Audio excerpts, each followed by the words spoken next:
All right, are we back? I lost the internet again. People are like, did he just like kill the stream? What? No, my internet went out. I think I never have internet problems, but I think a lot of times here in Michigan, like you have a lot of snow. And if it builds up on like the power lines or it falls on the power lines, and it might like glitch out the internet for a second. As soon as the internet just slightly drops here, it will kill my stream immediately. And I have pretty solid internet connection, but apparently not. But I think we're back. It says I'm streaming, says I'm recording, says it's live. So this is the second time it's happened today, but hey, when you're streaming for like 9 hours, 10 hours, like that's gonna happen.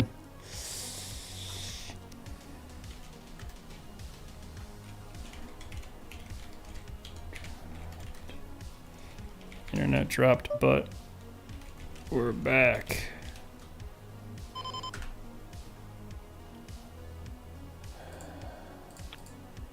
All right, I think we're back.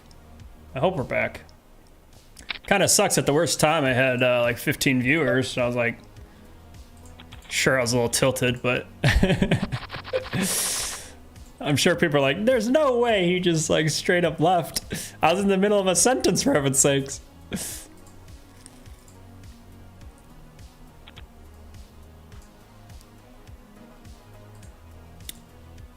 Pocket queens, gonna go for a 3-bet. Definitely getting shallow here, so anywhere under 40 bigs, you're gonna be getting it in a lot.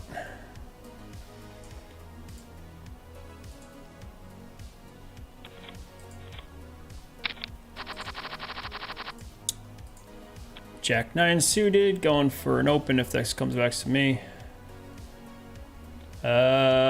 Looks like 49ers are up 3 points on the Rams. Start of the fourth quarter. I mean, hey, if I get busted out of here, I can I can jump and watch the game finally.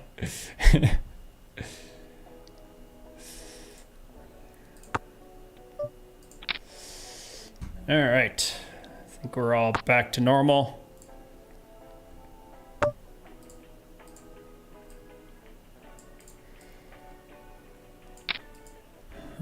This went checked around on the flop. I'm hoping that I expect this guy to have an ace sometimes.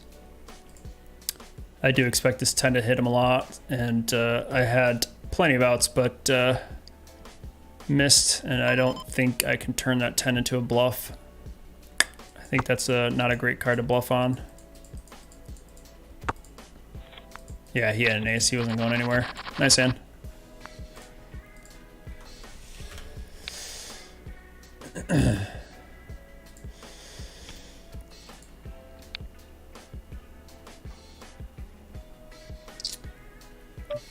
Whew. All right. Interesting day for sure. Very interesting day.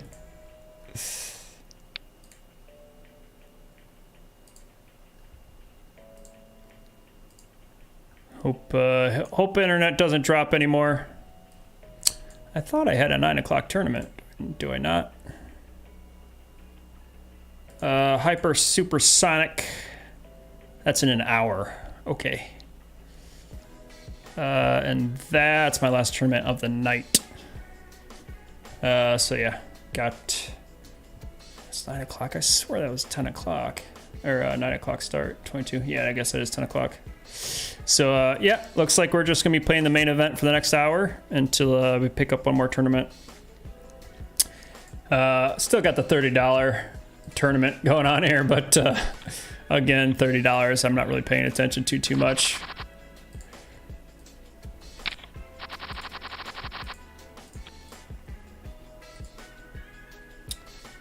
Welcome back to the stream. Had a little glitchy poo there that just completely lost connection. Happened like 5 hours earlier too. It's been pretty fun.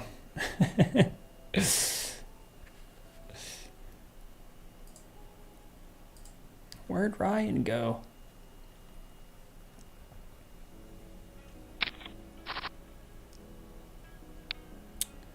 Yeah, I was saying once the internet it came back pretty quick. It was only out for like maybe 30 seconds. And YouTube was saying excellent connection, and my OBS streaming software was saying that it's streaming, but YouTube was just not communicating with it for some reason, so I had to restart the OBS and YouTube.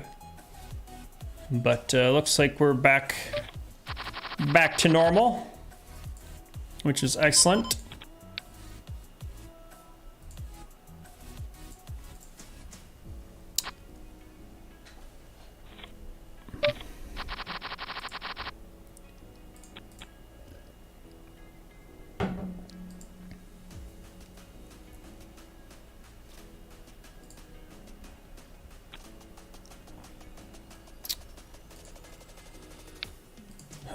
Definitely been an interesting night for sure.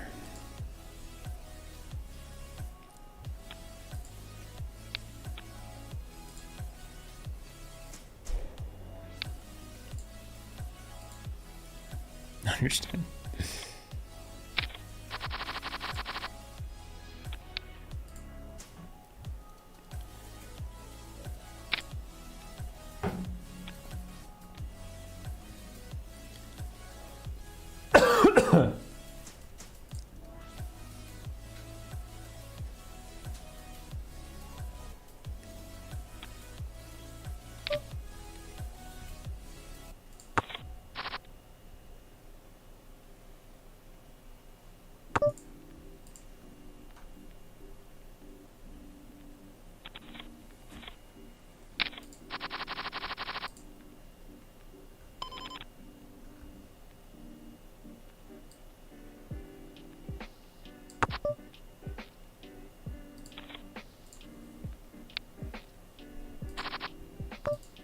Pocket queens here in the main.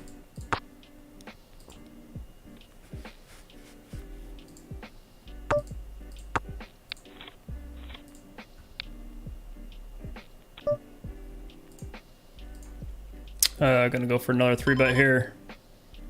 I could just rip this in. Probably either one works, to be honest, but I think normal raise is just fine. This guy's only got 11 bigs, so he's most likely gonna rip it in. Or fold. Either one. Ace queen, kind of same situation.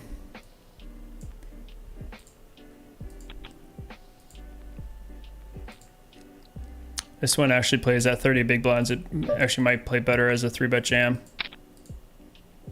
If this guy 3-bets me again, I'm definitely jamming into him. And I will rebuy if he has ace king of clubs again. But against the high 3-bet percentage, I'm just not gonna respect that enough. And ace queen works as a 4-bet jam. I'd rather have the suited version. Pocket 10s, coin flip, and I hit my queen. That's nice. No 10. Very nice. Nice to win a coin flip against him, who's been I've been battling with for the last couple hours. So very nice to win a coin flip finally. Yay! Got up to 253,000, so definitely a very nice stack there.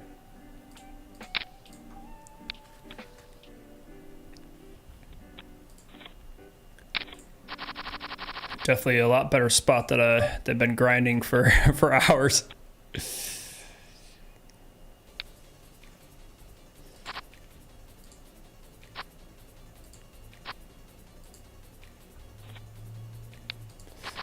All right, busted out of the $30 tournament, which no big deal there. That tournament had like 900 players in it. It was ridiculous. hard to win a tournament like that.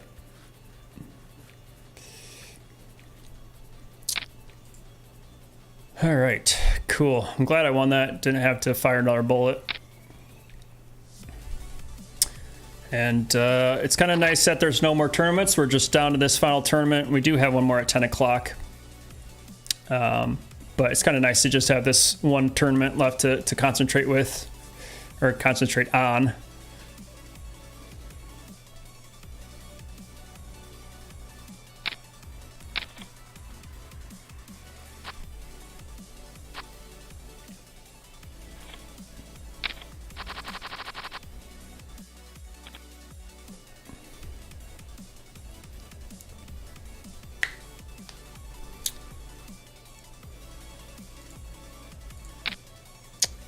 Let's see. I think I have to call this. It's really close, but 12 big blinds is a call, I'm pretty sure.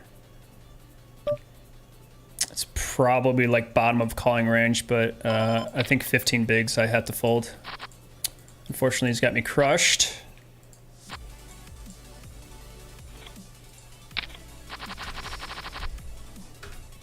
Yeah, I think if he had 15 bigs, I fold that, but ace jack, I think he still have to call. And he's got decent stats. It's not like he's, you know, super tight or anything and only jamming. It's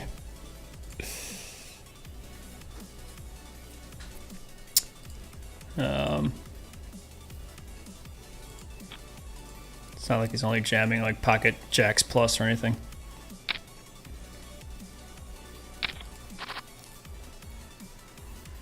Especially from the, he would be the hijack position. You'd be jamming, what, 6-handed, 8-handed here? Yeah, he could be jamming some weaker aces. Not too often. He might jam ace-9, ace-10 that I have dominated. If we go back to that. So sometimes these jams ace-9, ace-10 suited, I think would be jams for 12 bigs. So there are hands that I'm beating, and obviously I'm coin flipping against a lot of pairs that he's definitely jamming with. So yeah, it's not the best call, but I think I still have to make that call there.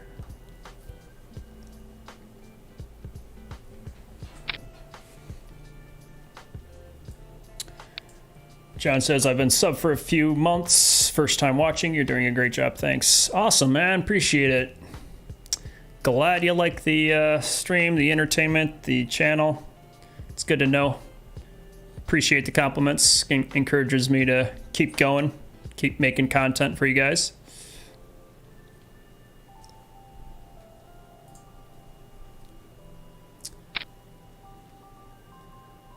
I would like to keep making different videos. I think since I've been streaming for like 9 days straight, I'm going to probably take a couple weeks off of streaming. I'm not sure the next planned stream is.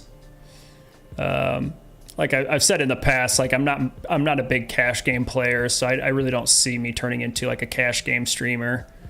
And during the week, there's just not that many big tournaments to stream that are as exciting as, you know, main events or anything like that. So I think kind of in my head, I'll try to stream as many like big tournament series.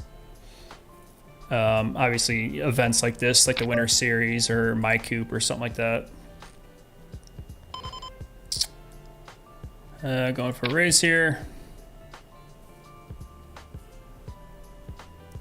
Looks like the first hand this guy's played with me, so unfortunately he's raising under the gun, and I'm gonna have to play pretty straightforward against somebody I don't know.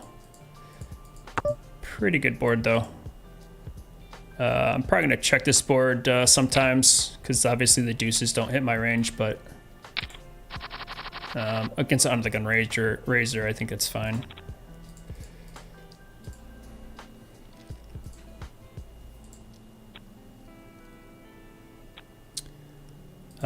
But yeah, also I don't want to be streaming, just be a normal like poker streamer. Like I do want to make other content.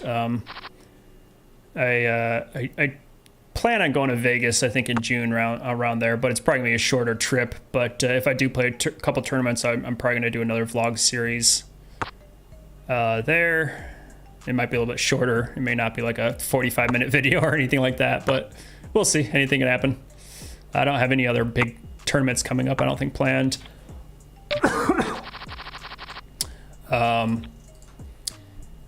I think the MSPT is coming to Firekeepers. I'll have to double check the calendar, but usually it plays here in Michigan at Battle Creek May and October. So maybe I'll do a little bit of vlog for that, but that's probably gonna be pretty short since obviously it's just one tournament.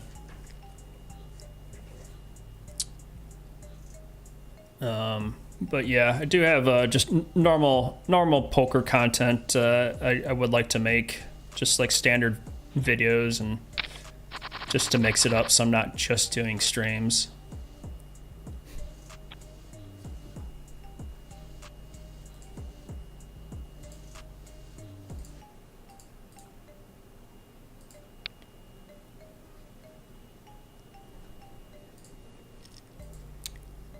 Six five here. Oh, that makes my decision easier. I was gonna say, I think I have to call those connected cards.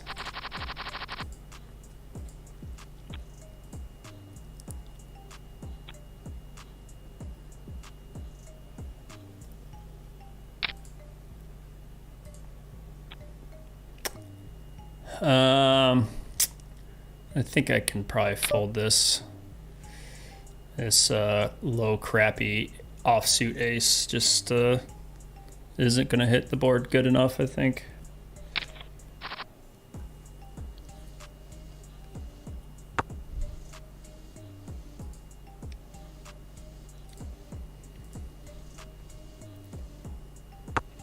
It's kind of nice to get a breather after playing 5 tournaments simultaneously. It's like action-packed, and then all of a sudden you get knocked out, and you're like, okay, I can catch my breath, relax a little bit.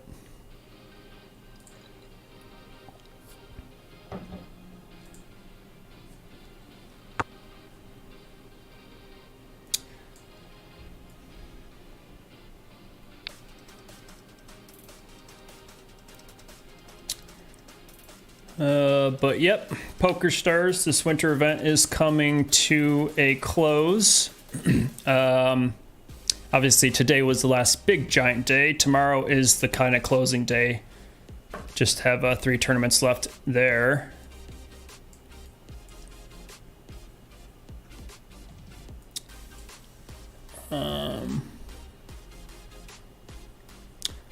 I'm going to open this most of the time, but considering Mr. 3-bet heavy in the big blind, I think I'm going to just kind of make an exploit fold here.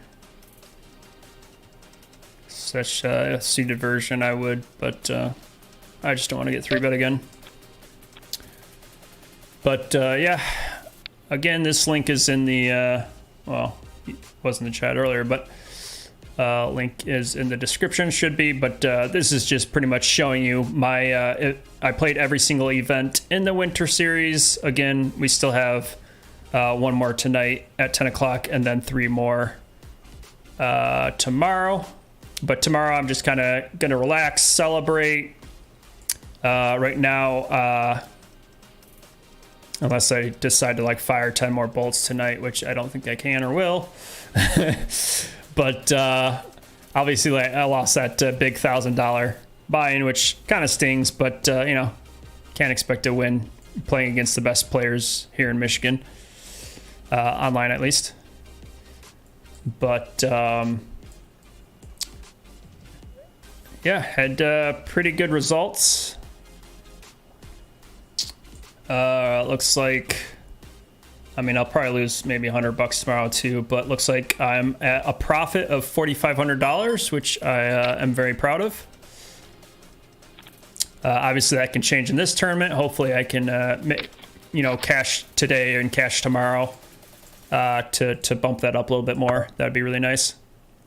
This board just smacks the big blind too much, and I think I can check it back or bet it small. This 8 I can bet though, I think. I'm just gonna bet this small as well. I don't think I need to blow the pot up too much.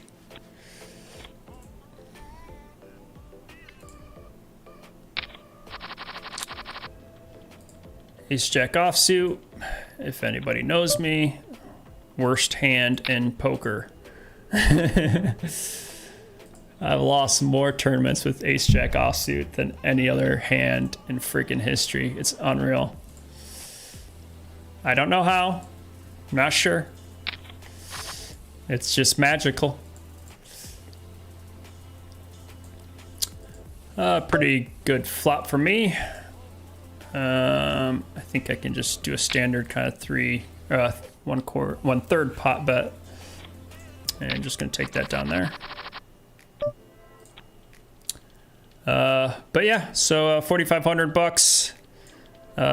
If you are kind of new and just jumping on now, I started off very, very strong. Started the series off with 3 final tables in 2 nights. And I knew that I probably wasn't going to be able to top that. But yeah, the second night here, last Sunday, a week ago, I won 7,500 bucks in the high roller. So I had a nice little bing here.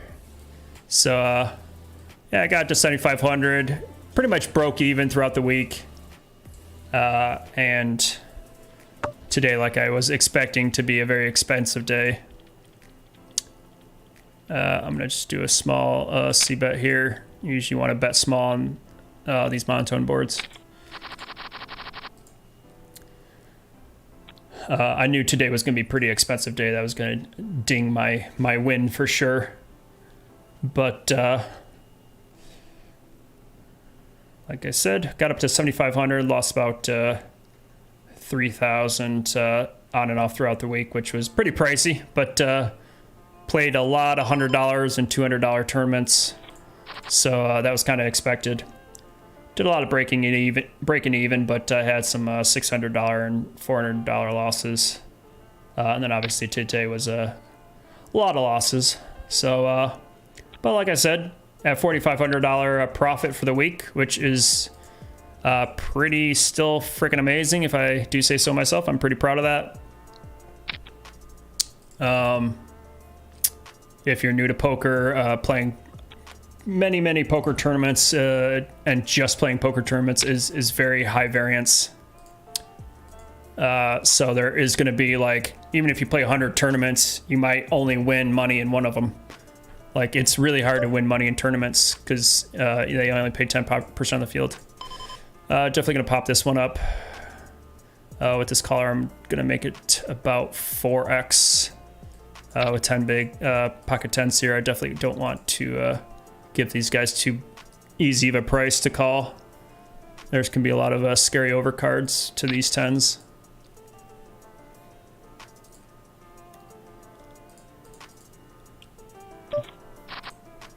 That's pretty damn good board for 10s. I'm gonna bet about half pot because they still need a lot of protection. I don't want too many aces to just float this flop.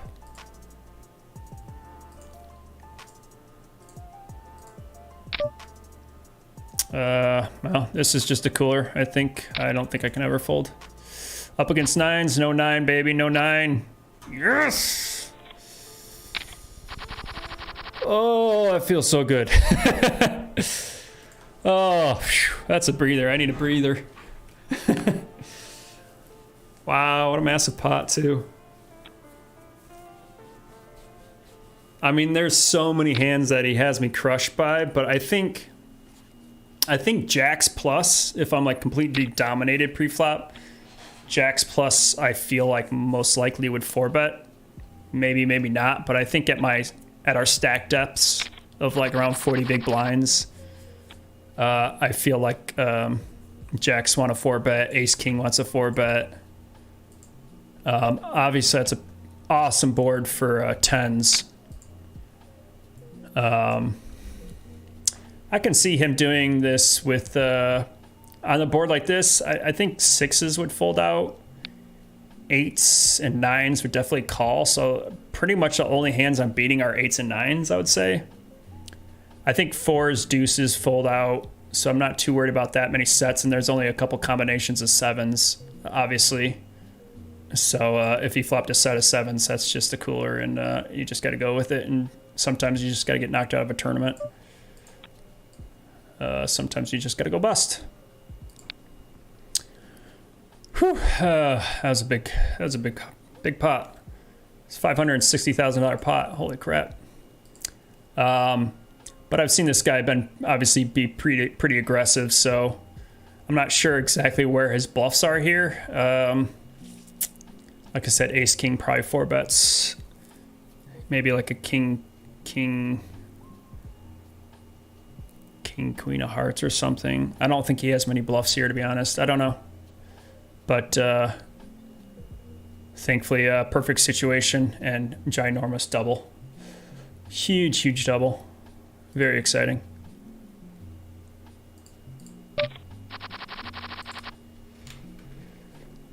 And got pocket aces, so why not?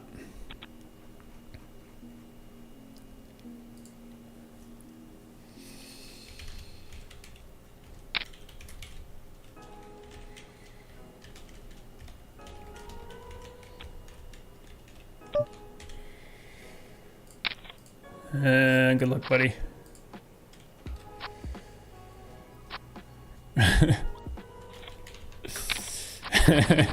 Sorry, man. Ran into my aces. Whew,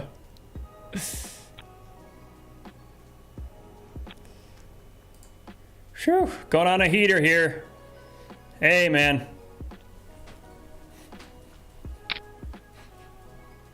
What a perfect event to go on a heater, right? Let's keep it up. Let's keep it up.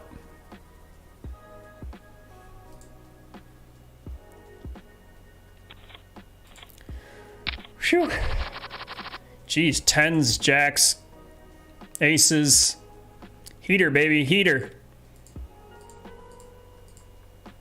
Massive heater. 9th out of 225 in the main event. Let's fucking go. Let's fucking go.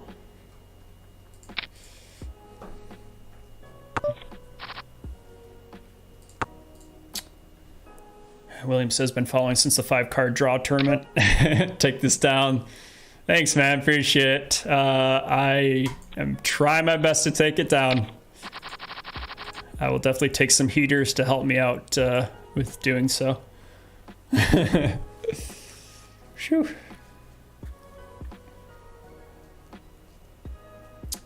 Yeah, that 5-card draw tournament was a blast, man. That was fun. I kind of want them to do more of those.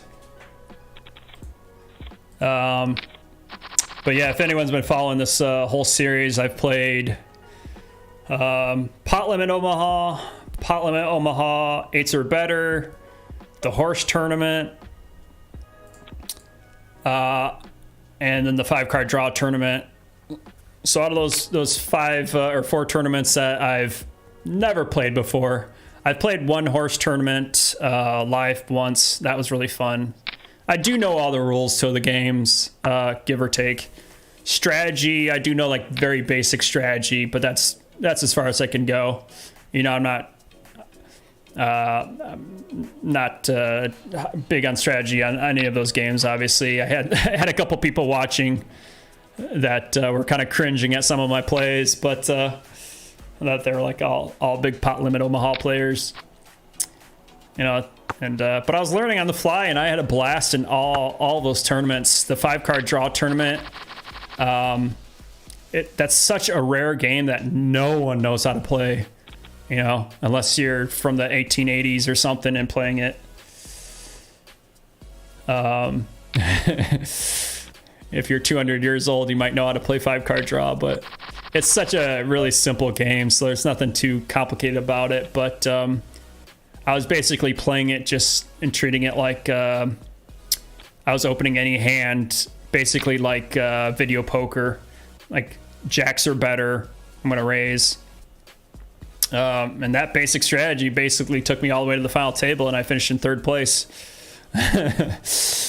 To finish third place in a tournament I've never played before in my life was awesome. So that was definitely a blast. So yeah, started this tournament series off really strong, like I said, with 3 final tables, 1 ginormous cash. So this whole week's been, like I said, kind of breaking even, up and down, up and down. But for a tournament poker player, breaking even's pretty darn good. I would have to say. You'll see a lot of poker players charts, like, you know, a big spike and then just down after like 100 tournaments, and then another big spike. So to be like, to like spike up and then kind of break even, I'm pretty happy with. Ace King versus tens. Tens flop a set of tens. Oh my god. King hits on the turn.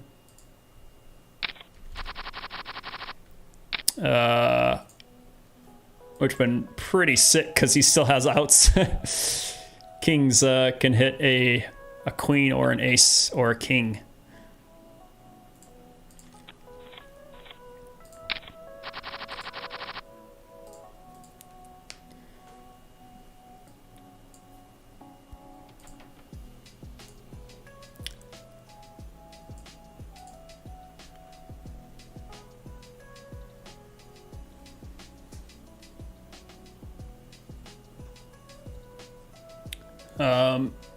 Yeah, so I'm definitely in a better mood than I was earlier.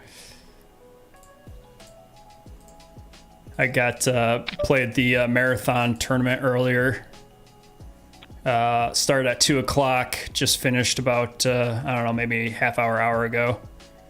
And I thought I played really well, got some really big bluffs through. Come back from short stack a couple times, was able to get into the money at least, won like $240, but the last hand I was so wrecked. I was so disappointed. I had, I think, 20 big blinds with pocket eights, and I raised and somebody jammed, and pocket eights for 20 bigs is definitely going to go in the middle. And the guy had pocket threes and spiked a 3 on the turn. That was really painful. Getting 2-outered like that after playing for so many hours and running so deep. And that was a massive pot too, like, you know. So pretty painful. I was definitely kind of cringing. Meanwhile, I was like multi-tabling 5 tournaments at the same time, so. Nice hand. So it was pretty frustrating, and simultaneously the main event and the $1,000 buy-in was just not treating me well at all. I was just getting overran in the high roller. Definitely getting outplayed there. I was just getting taken to 3-bet city, and If you want to find out, I do a pretty good job about not tilting a lot. Obviously, I still get mad when I get like 2-outered. It's still frustrating, but overall, I feel like I'm even keeled. But something that really tilts me if someone's like 3-betting me just like every other hand. It's like, bro, I'm jamming into you really light now. And I don't know if you guys saw that earlier hand, I had pocket 5s. I think I had, I don't know, maybe 25 big blinds, raised pocket 5s from the cutoff. And then the guy that I just won those 10s against, his 3-bet percentage was super high. Of course, he 3-bet. And 5s are usually a fold to a 3-bet, but obviously with somebody that has a high 3-bet percentage, I'm going to call a lot lighter because obviously he's 3-betting with weaker hands. So I called, kind of forgot what happened on the flop. The flop was like, I don't know, 7-7 deuce 2 clubs or something like that. I forgot to play, but basically I think he might have ripped it in and I called, or you know, maybe check jammed or something like that. But I was like, I know pocket 5s against a normal human being, like these are garbage, like they're junk, like I'm going to be beat way too often. But against you know, somebody that has very aggressive stats, I'm going to call them off a lot lighter. And I think 90% of the time that would have worked out perfectly, but he just happened to have the perfect hand versus me. He had ace king of clubs, so he can hit an ace, a king, or any club. So I'm like not even a favorite. He's probably like a 55%, 57% favorite. All right, done talking here. I got a pair, a gut shot. I wish I had a heart to check raise, but I think I could probably just call one bet here. It's a really bad turn card for me. A lot of cards that he's just c-betting with, like king, queen. Obviously, this smacks his range, so I'm just going to check fold here. If I had, say, the 5 of hearts, I would more consider check raising. And with him checking there, I think I could probably get to showdown value against maybe, let's see if an ace will check here. Maybe like ace jack checks.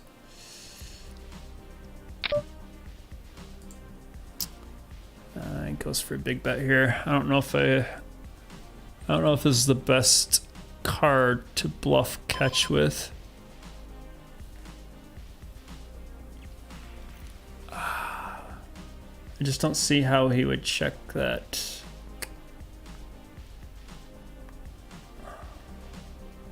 I think the problem that I'm having talking about in my head is the fact that he bet into 2 players because this guy called.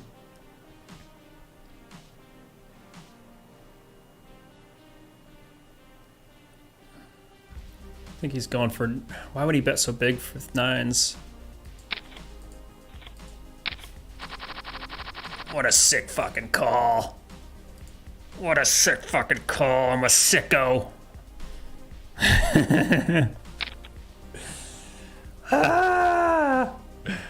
What a sicko. Oh my god, I can't believe I made that call. Whew.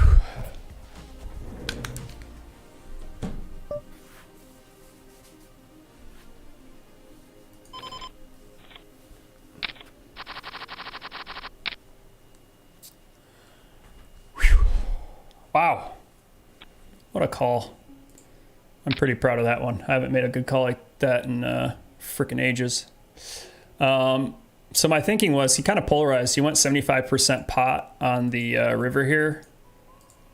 He checked back the king. I just don't think that makes sense. So,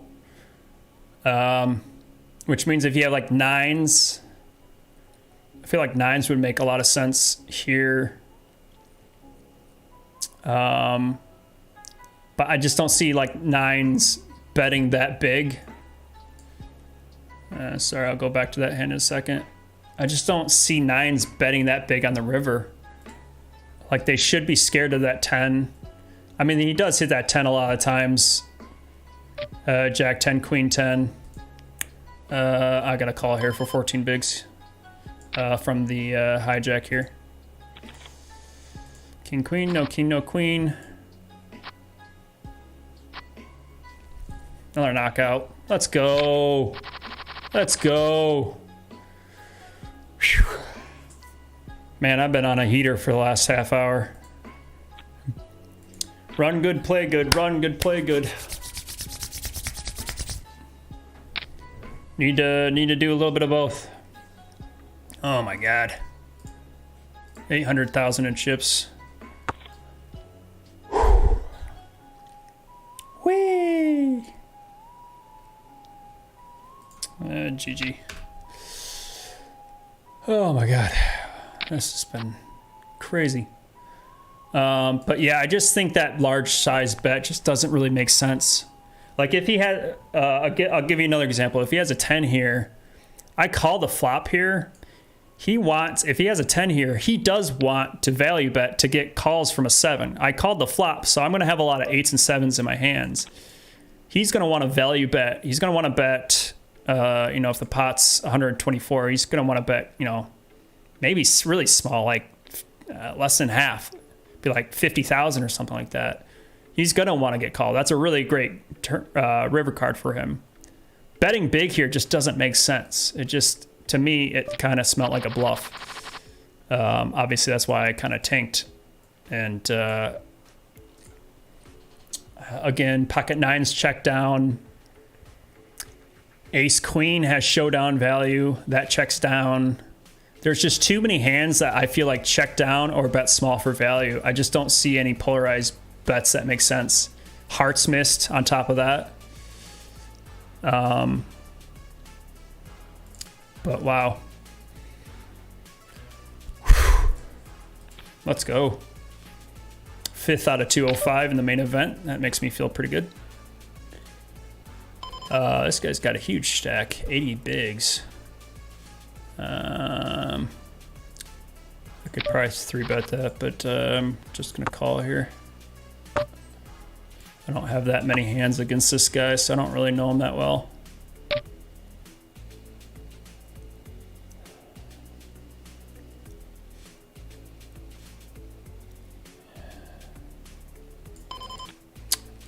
And I'm just gonna give that up.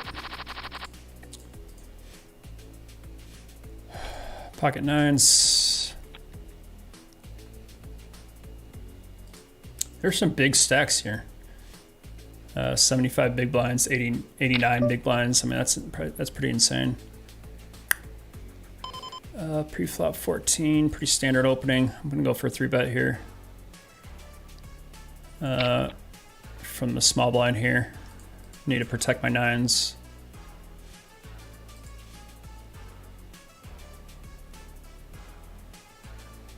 He's got pretty good stats here. I got 361 hands with this guy.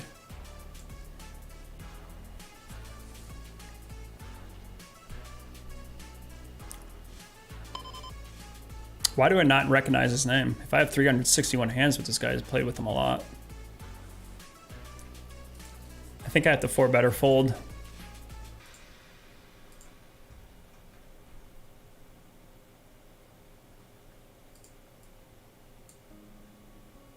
$22.40.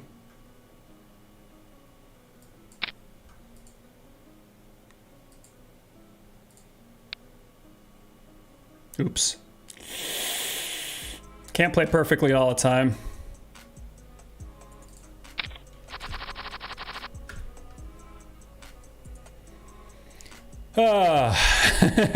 Roller coaster. Nines just put me in a really sticky situation there. Let's call. Could probably just call here. I mean, this guy has decent stats. I don't see his 4-bet percentage is probably still pretty. Just 4-bet here. This is probably a fold. I think for that sizing though, I can call. I don't want to raise here multi-way. I think I'm up against a 10 just too often. Just gonna check fold this turn, I think.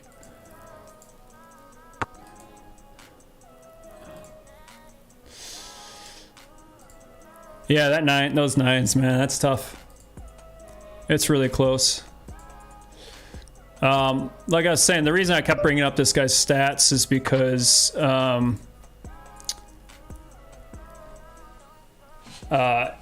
obviously if he's a tight player, I'm not making that play. If he's a super duper loose player, I am. He's got decent stats. He's got you know, very respectable stats. Our stats are pretty aligned. He does not 3-bet that often, I think, is the one stat that I did not look at. Which is my fault. Well, queens didn't 3-bet there.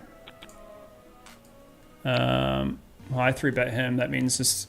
I guess if his 3-bet percentage is really low, then his 4-bet percentage is definitely going to be low. That was a huge pot too. That was like 60 big blind pot.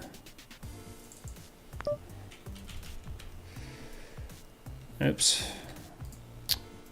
I'm going to go for a small bet. I don't expect this to hit the opening range too much. Jeez, what a roller coaster. And now I got aces. Jeez. This table is definitely keeping me busy. I can't complain.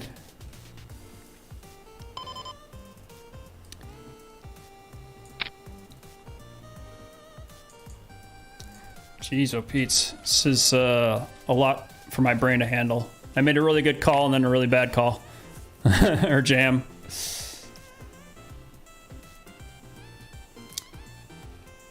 I think the reason I didn't flat, obviously, is because I'm going to be out of position and just nines are just not ever going to play well out of position like that. So obviously in my head, I'm going to be 3-betting or folding.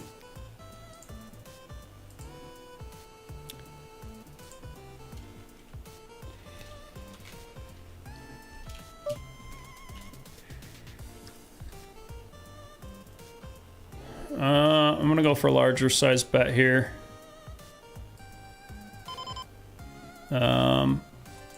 These earlier position raises I don't expect to hit too hard unless they have like set of nines. In that case, it's just a cooler, but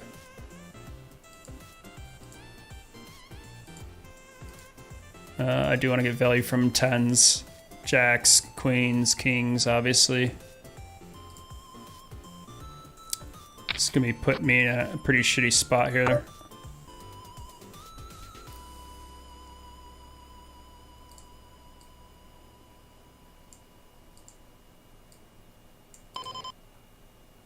Just not sure which sizing to go here. I think if I get coolered, I get coolered.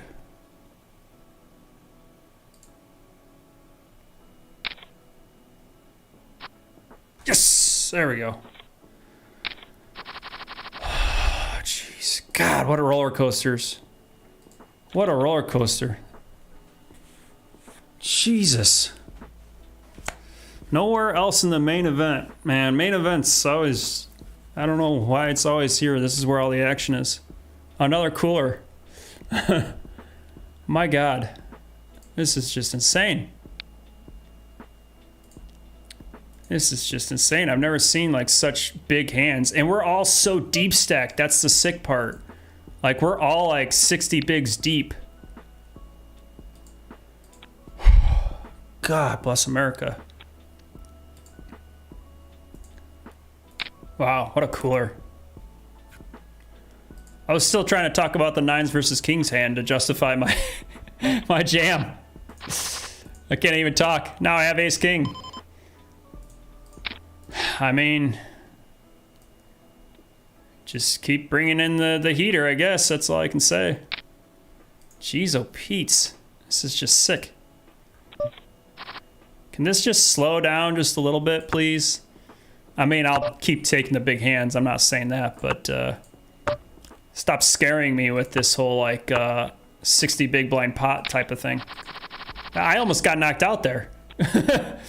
If he had like flopped a set of nines, like I'm out. I go from 5th in the main event to out in like 2 hands. Both these guys, all 3 of us had monster stacks. And obviously that's a horrible idea to be betting so much into big stacks like that. But Jesus, give me a sweat, why don't you? Whew. Unreal.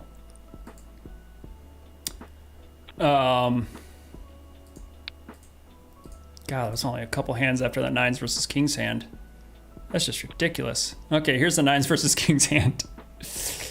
Yeah, I think I made a mistake. Well, obviously I made a mistake. I ran nines into kings. I didn't look at his 3-bet percentage here. I have a lot of hands with him, so this is going to be pretty accurate. His 3-bet percentage is on the low side.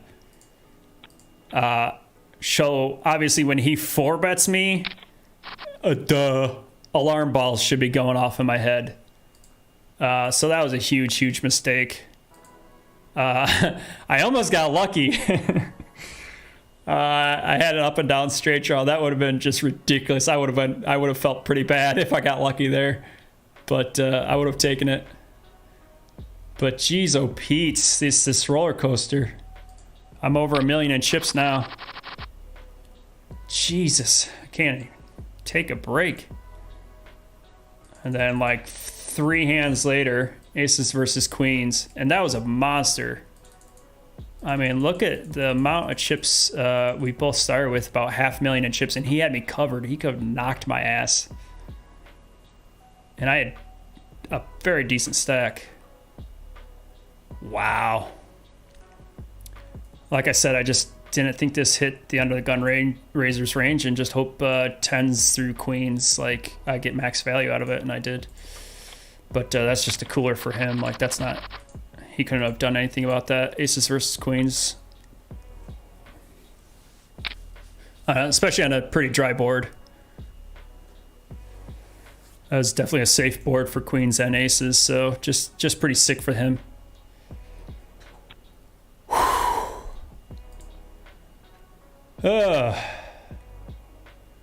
Man, this has been fun. I need to take a walk. When's my next break? Okay, good. My next break's in like 2 minutes. Jesus. John asks, do you know Brian from Detroit Poker? He's my favorite cash game vlogger. Brian from Detroit. I do not know him. But yeah, if he has a YouTube channel or something, let me just, I can Google him real quick, I guess. I would love to see other vloggers here in Michigan for sure. So if you guys know of any. Yeah, you're gonna have to let me know if there's a YouTube channel or something. I don't really see him. Moonlay says intense. Yeah, I'm freaking out here. This is crazy. What a roller coaster. 5th to 30th to 3rd. Just asinine.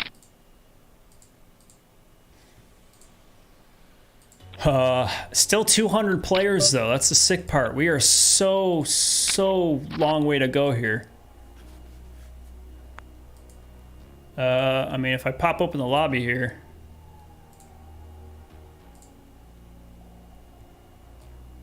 Got 200 players, 87 places get paid.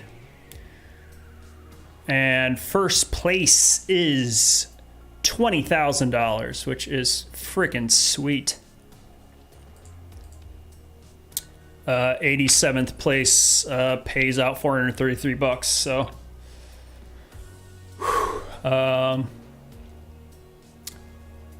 would love to yeah, love to go on break here. I'd also love to get in the top. Well, obviously I want to win the thing, you know.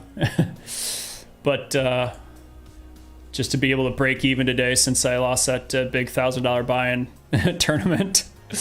But let's start small, and let's go for a cash here in the main event. It's been a crazy day.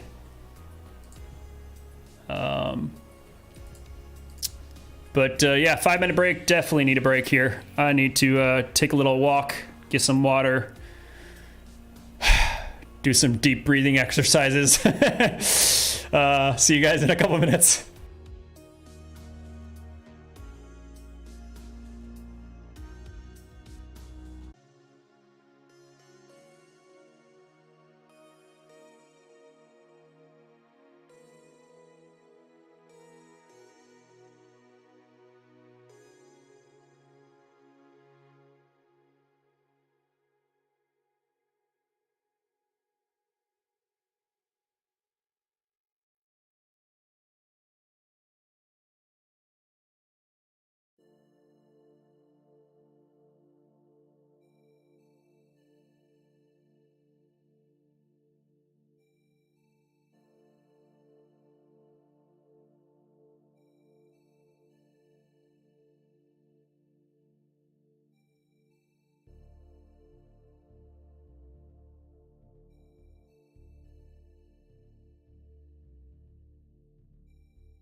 All right.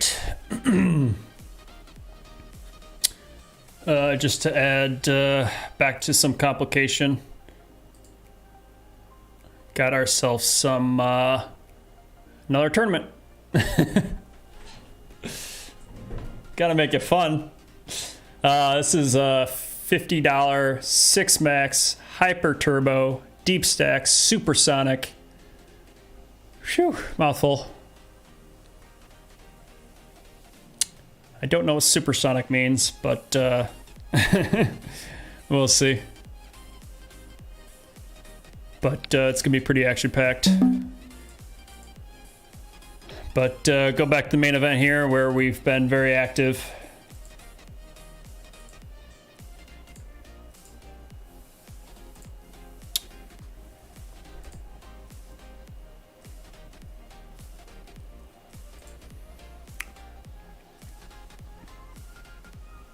Detroit Poker is on YouTube.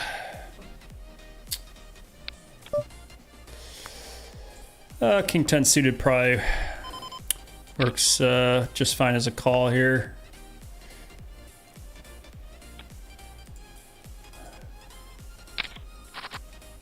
Could probably 3-bet some of your weaker 10s, maybe like King X. Gonna go for a small bet here though. This guy's on the short side, about 20 bigs. I don't expect him to check back a king that often. I think I check back to pot control. My king isn't that great, to be honest, but if he checks back here, I think I can go for some value. Go on the small side to try to get called by like ace-jack here.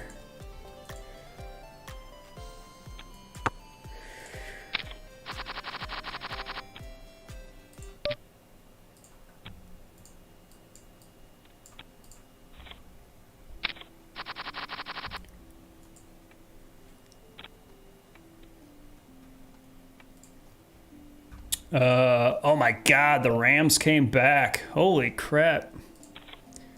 I've been playing poker. I haven't had time to watch the games, but that is insane. Looks like both games were big comebacks.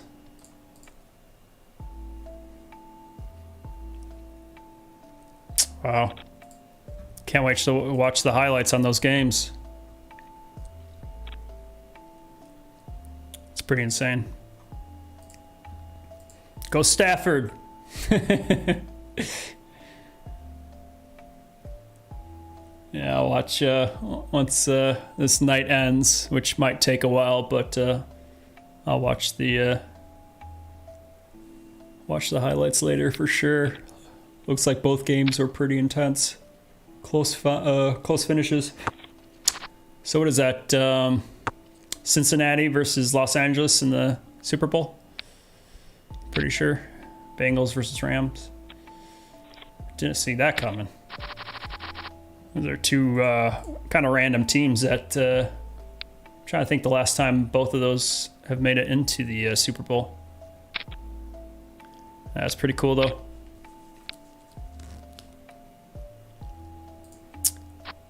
Nines running aces. Yep. Pocket nines. Pocket nines are the best hand in poker. They never lose, except for when you run them into aces and kings.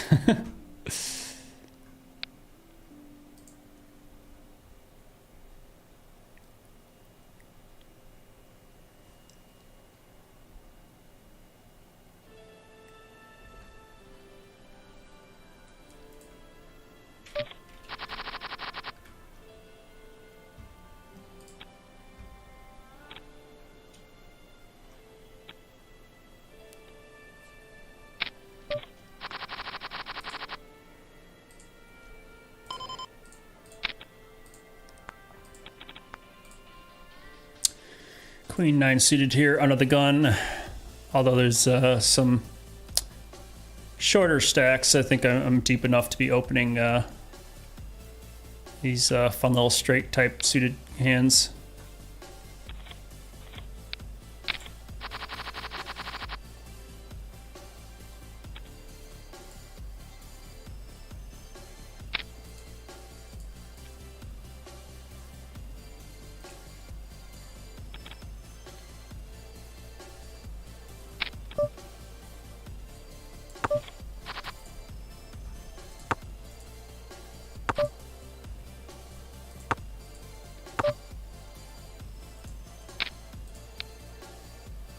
I don't expect an ace to check back that turn.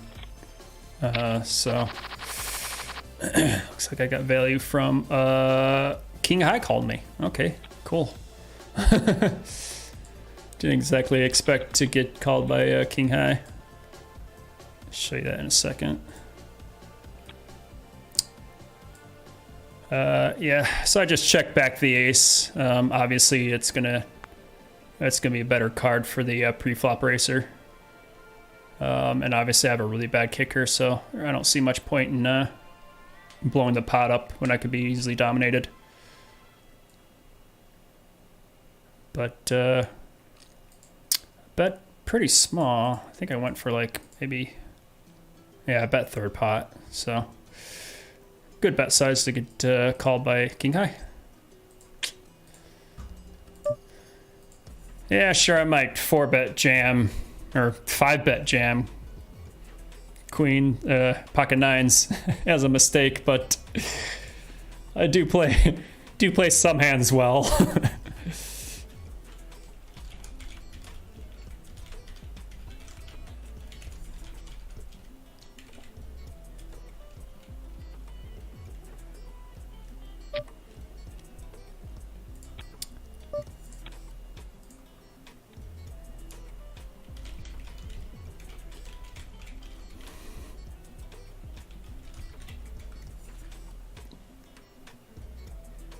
I was just telling my buddy that I went for the 5-bet jam with nines.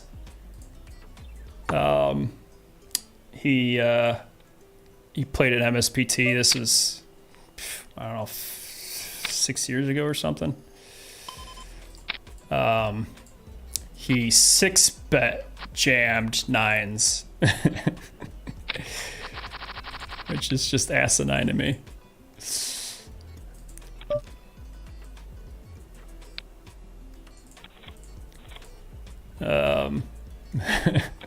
But it worked. The guy ended up folding.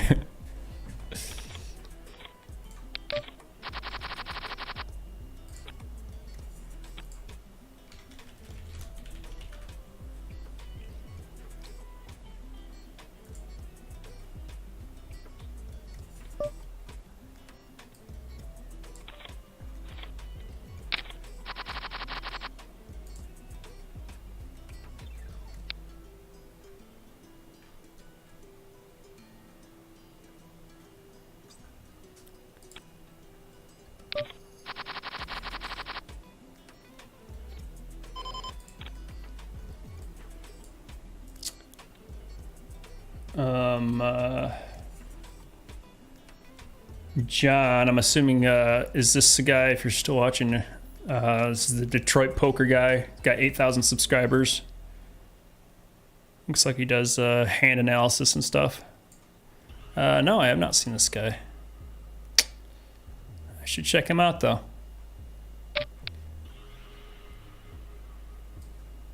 Thanks for letting me know.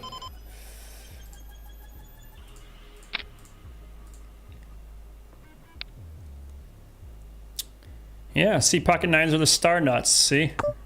I almost won with them. I had an up and down straight draw.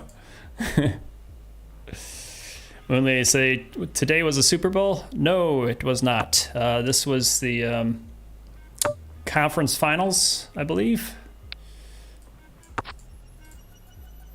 It's down basically the last four teams. And they go into the final. Super Bowl is February 10th, I think. I don't have my calendar up right now, but it's around there.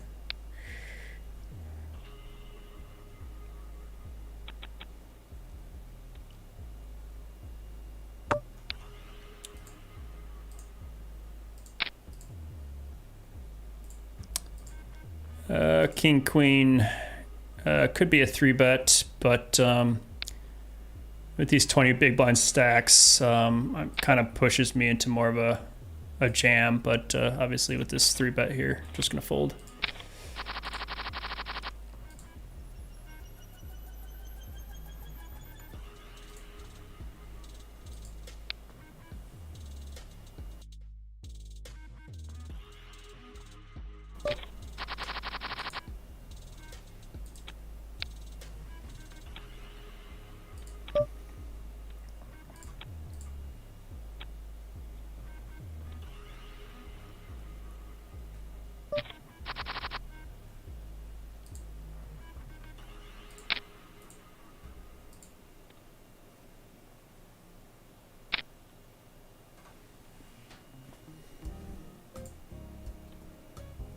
Well, here's your 4-bet jam. Let's see if he has the stars, nuts, pocket nines. Ace, king, queen, ace, queen. Ooh, a heart would be dirty. Oh my god, he hit the straight. Ugh. Ugh. Ugh. Ayah. Jeez, Pete, that's ridiculous.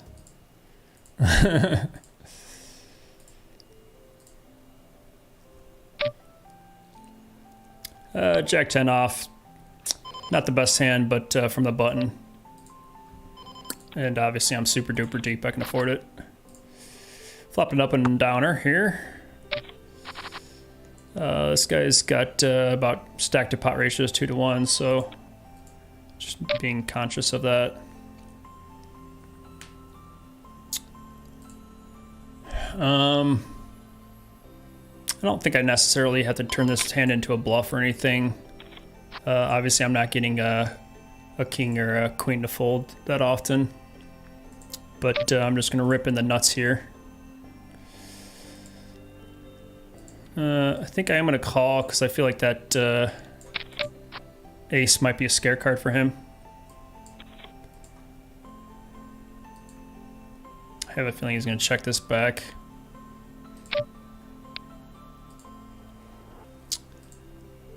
Well, I appreciate him going polarized here, since I had the stone cold nuts. I think I'm just gonna min click it, because I feel like this might be a bluff from him.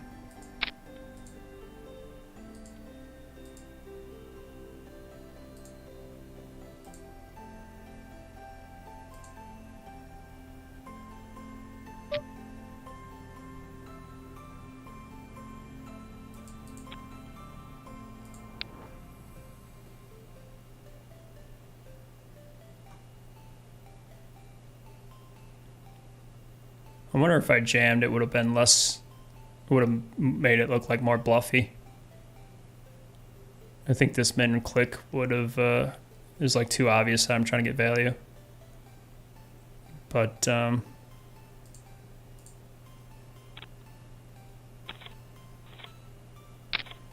Oh, he had sevens. Wow, he had a set of sevens. That's pretty sick.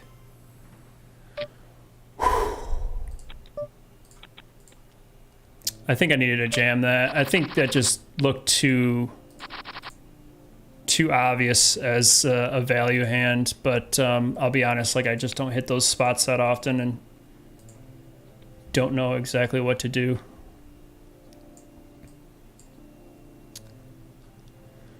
Wow, that was a monster hand. I wish I jammed all in now, obviously. I had a feeling he had like king, queen at least.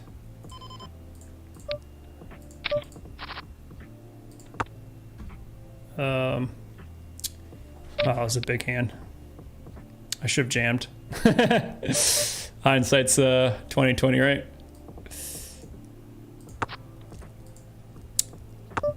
I checked back to check back. I just have ace king.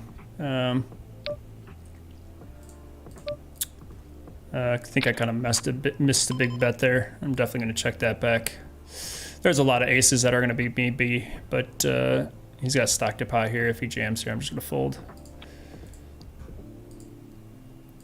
I kind of was looking at the other hand. I'm just going to fold this. I kind of made a big mistake. I wanted to bomb the flop here, but I think him being that short, I just get out of the way. That's I think very rare to be a bluff there.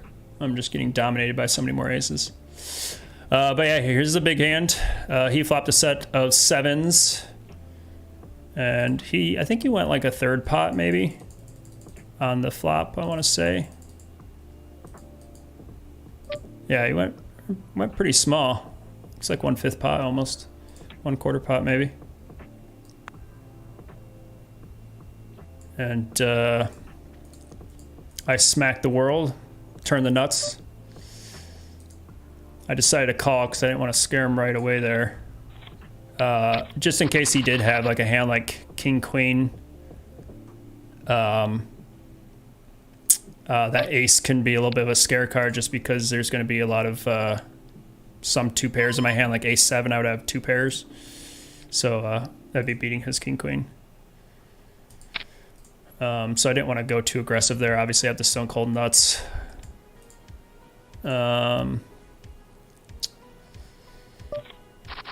He bets, he went really big here, obviously going for value.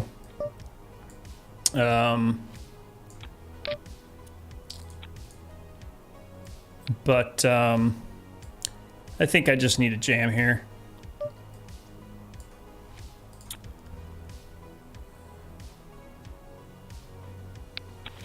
I mean, he's got the problem. The reason I think I was hesitant to jam is just because both of us were so friggin' deep. I mean, he had like 90 big blinds to start the hand or something. 158. I go to like 322. Yeah, I mean, I was kind of going for some value too, because I just did, I was thinking he had more like a 2-pair hand, like king queen, which I think if I just jam all in, I think that could be a fold. But I think I just needed to turn this into a bluff looking and just jam, rip it all in and put him to maximum pressure. I mean, he's still tanked for sure. But I think once he bets that big on the river, it's pretty obvious that he has a monster hand, and I wanted to extract as much value as possible. But I was kind of hesitant because my first gut reaction was I don't want to scare him off. But I think the min click was even scarier. So very interesting hand. Very interesting hand, obviously. I think I did mess out on some value there, but I'm not going to complain too much. I still got tons of value and definitely coolered the guy. So, whew, big hand. Big hand.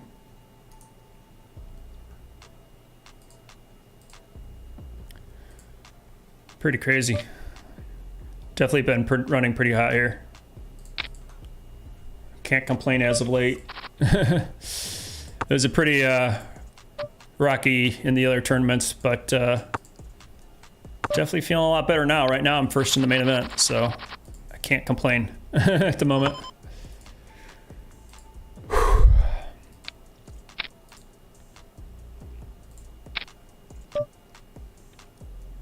But like I said, that spot is so rare. It just doesn't come up that often. When someone bets polarized on the river with value, and I have the nuts, like that's so rare.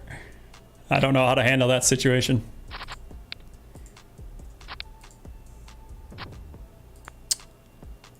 Queens get a double. Hey Ryan, how's it going tonight? And a shout out to the silent spectators. How you doing, sir? It's been a very unique day. I've played 6 tournaments today. This is the main event, which is the biggest and most important game to be playing. This is not going to hit my range too much, so I'm just going to check this back. Ace of Hearts I would probably continue, but I do have a gut shot now, but I don't think it's necessary to turn my hand to a bluff. I have showdown value of some sort.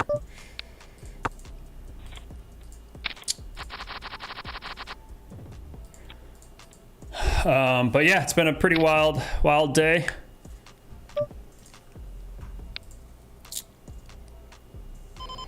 I want to 3-bet this, but God,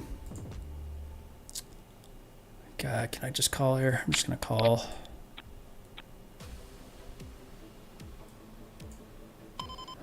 I'm not sure to do at that spot. I'd rather be like button to have these type of cards.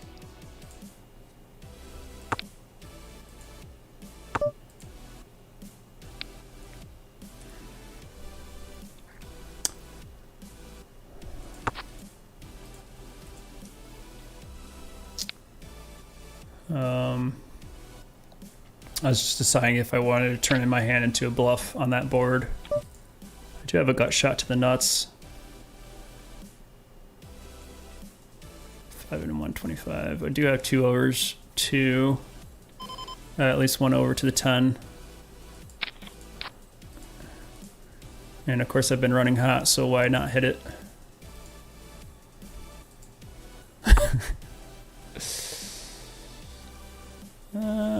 Bet a little bit more than half just to try to get value from a 10. I don't expect him to have a 10 here, so that often.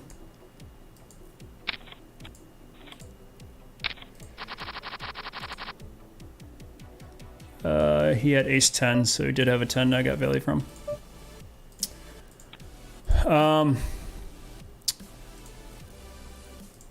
There's, I mean, I'm probably shutting down on rivers, but if there's, kind of when I defend myself, because I know probably a lot of people just saw me call with queen high and get lucky, but I did have some justification for that. If I get a second, I've been watching a lot of Jonathan Jaffe streams or webinars, and he's able to find a lot of creative bluffs where he floats players with, you know, seemingly looks like he's just, you know, floating with nothing here. I think versus a short stack, it's fine that, oh god, I hit the darn check button again. Let's just bet here and hopefully he missed. Now I'm gonna check fold. I missed the hit the wrong button.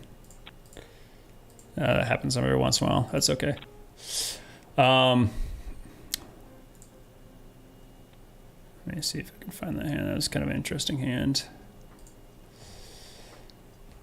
Anyway, so I've been watching a lot of interesting hands, and when you watch like these super top of the line like pros, GTO pros, they will say like, hey, I have backdoor straight draw, backdoor flush draw, and 1 over to the queen.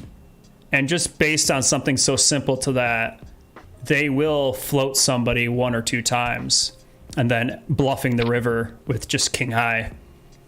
And I know I'm definitely not like up that high, but I'm trying to find those small plays, trying to implement them a little bit more.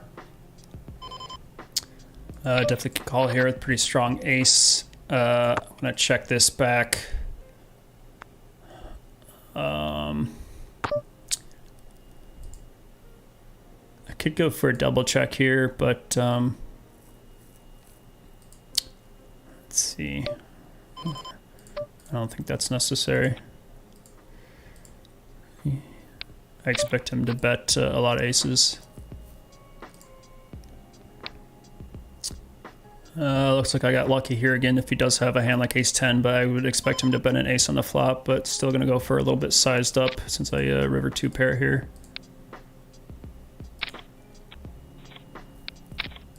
I'm just running so hot right now. He just had jack, so he did call me with a jack.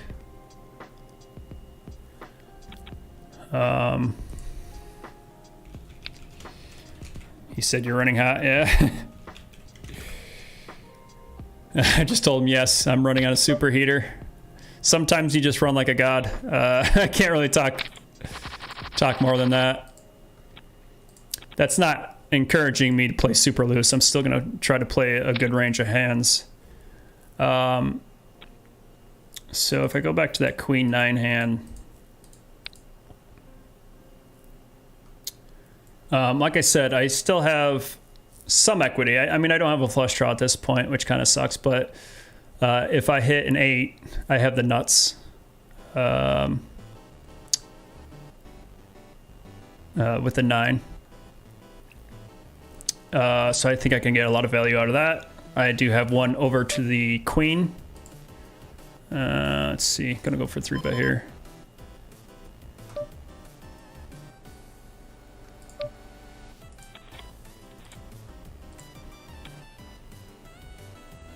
It's hard to go back to history hands when you're running hot in the main event. Got to play every single hand. Oh, this is unreal. Hopefully this keeps it up. But yeah, so obviously my thoughts are I have a gut shot to the nuts. I can get some value if he does have a 10. I have 1 over to the 10, so I can still hit a queen. If he has something like... He's in the big blind, so I don't expect him to have just a 10, obviously. It's hard to talk through this video game music. Hold on. Yeah, that's too funny.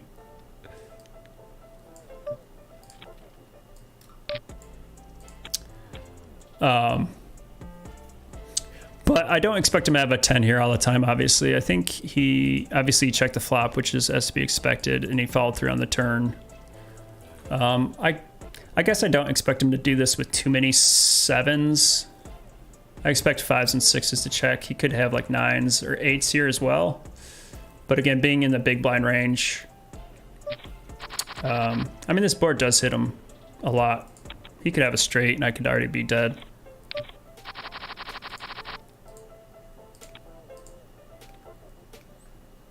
But,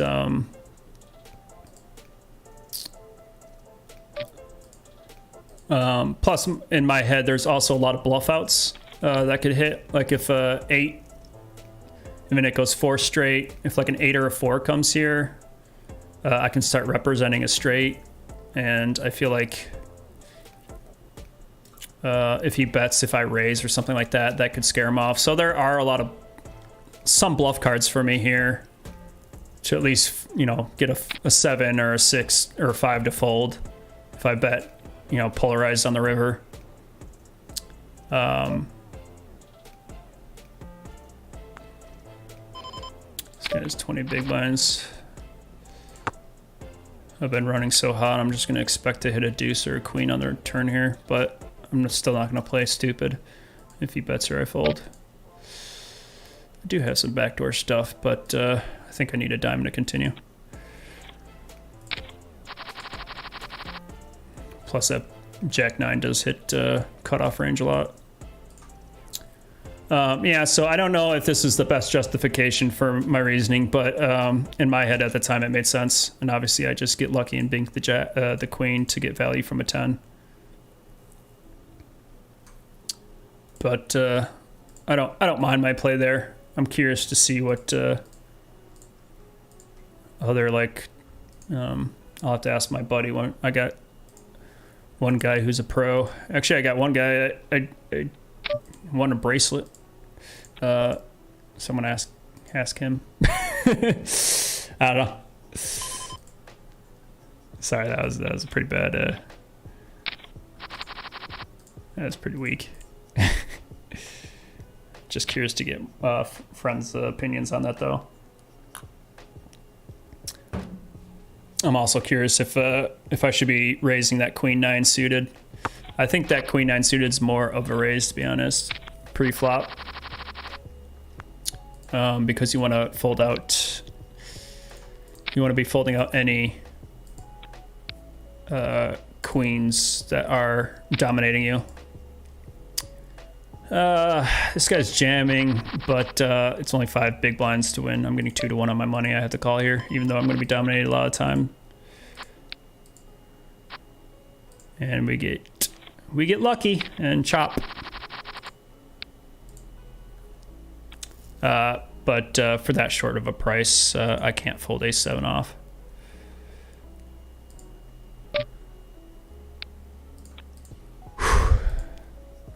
I'm like trying to wind my mind down because I'm trying to really concentrate here. So obviously my tempo's slowed down a little bit.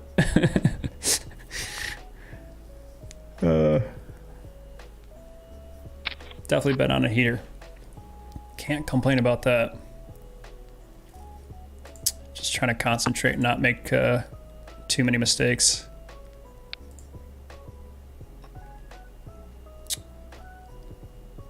Still a very, very long way until money.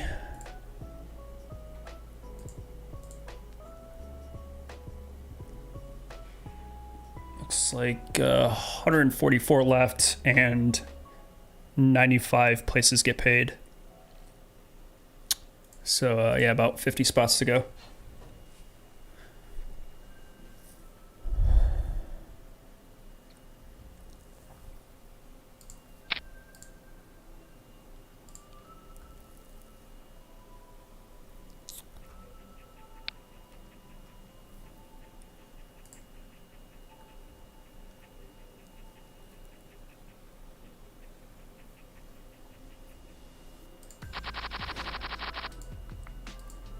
The heater continues. Pick up aces.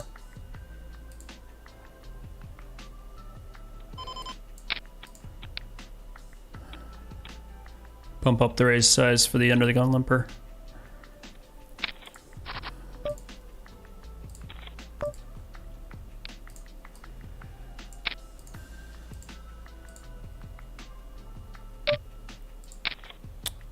Expect him to have king here. No 10. Knockout. Let's keep going.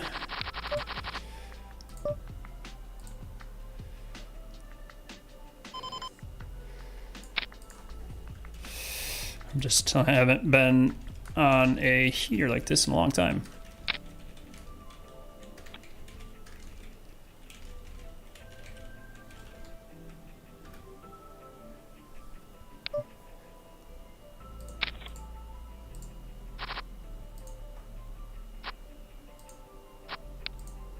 Looks like I busted from the $50.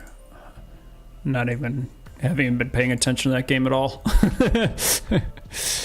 I 3-bet jam jacks for like 25 bigs. And ran into kings. But don't really care about $50 right now. Looking for that $20,000 first place.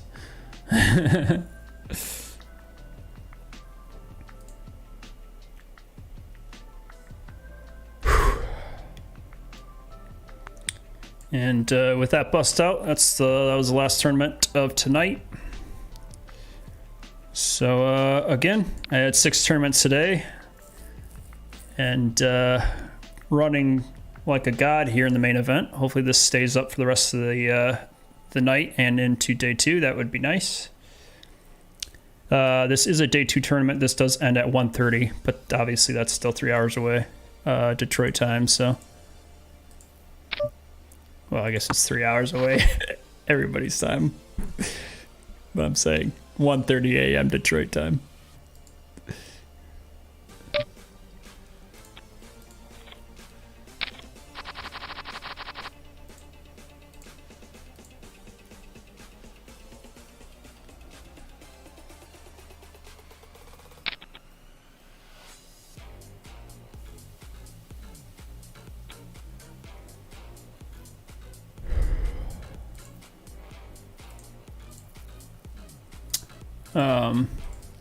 Yeah, just because I'm being quiet, I'm not gonna, obviously you guys are still feel free to ask me questions and talk in the chat or something.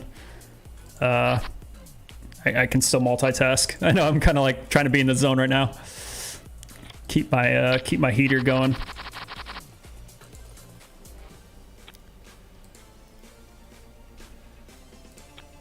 I almost got 2 million in chips.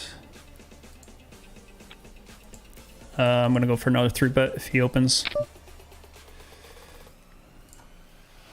I feel like King 8, King 9's pretty good 3-bets versus cutoff opens.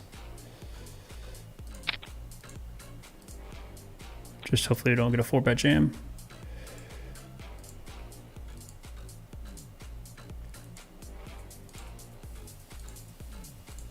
You're gonna fold out a lot of. Yep, that's the one thing I was afraid of. But, that's going to happen sometimes.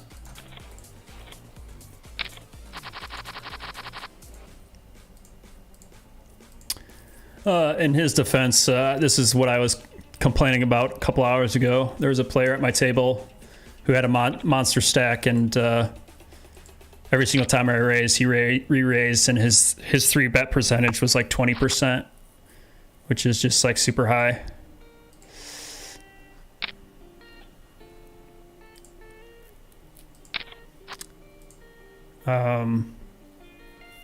So I was getting pretty frustrated.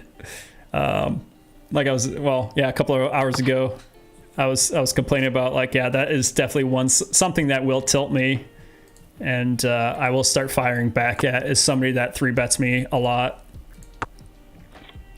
It's like, well, I mean, I have a good hand. It's not like I'm not aiming to like obviously 3-bet this person specifically. I'm going to be 3-betting the hands I feel like are good 3-bets. You know, like a king. Go back to that 3-bet here. You know, something like a king jack, king 10, king queen offsuit. Like I'm folding out all those kings that dominate me. Obviously, I'm not going to fold out like ace king. But that's the reason you want to 3-bet sometimes, is to kind of, when you are folding out hands that dominate you, that's what's called cleaning up your equity. When you fold out something that dominates you, obviously you get that equity back yourself, because there's this concept that I'm still trying to figure out, but basically concept of equity share. Everybody has shared equity when they're in the hand. But obviously the less and less amount of players that are in the hand. He spiked an ace, but I can spike straight and I get lucky.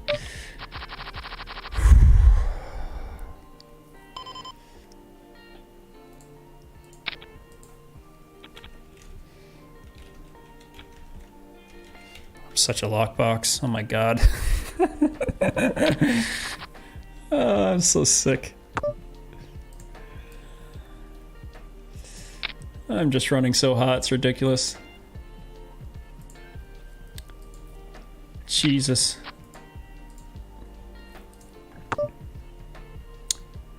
I do expect him to connect with this 8 sometimes. I don't really want to blow this pot up since I only have 4s here. And I'm obviously not going to get an ace to fold here with the boat, so I'm just going to fold to any bet.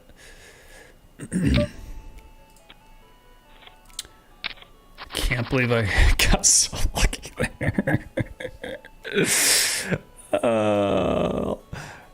I can't believe how lucky I'm getting here. This is ridiculous. This isn't gonna last forever. I mean, it could. I hope it does, obviously. I hope it runs. I just run like a god for the next, the rest of my life. If I'm going to take requests. 200 big blinds in the main event. This is just stupid. Just cracked the 2 million mark. Just ridiculous. I think I'd rather be calling the suited variation here. I think that's just not strong enough. Could be. Just wanted to show again how lucky I got here. This guy flops a set. I do have a gut shot to the straight, but the 7 of diamonds hits, and he's got a diamond in his hand, and I don't. So that means it's got to be a 9 that's not a diamond. And I freaking hit it. Unfreaking real. I'm getting so lucky. I mean, in my defense, it's still 50-50 pre-flop. Ace queen or ace jack suited versus 8s is still 50-50 roughly. But just to show when somebody flops a set against me, flops a flush draw on the turn, or turns a flush draw to pretty much lock me out to 2 outs, 3 outs, and then I hit my 3-outer on the river. Running so pure. All right, I'm second in chips. Who the hell passed me? POJ versus POTT. Played with that guy a couple times. All right. I'm coming at you, bro. God, I got so lucky there. Looks like roughly 30 spots to go until money. John says, why are you people too lazy to hit the like button? Come on, man. Thanks, man. Appreciate the support. I love to see that.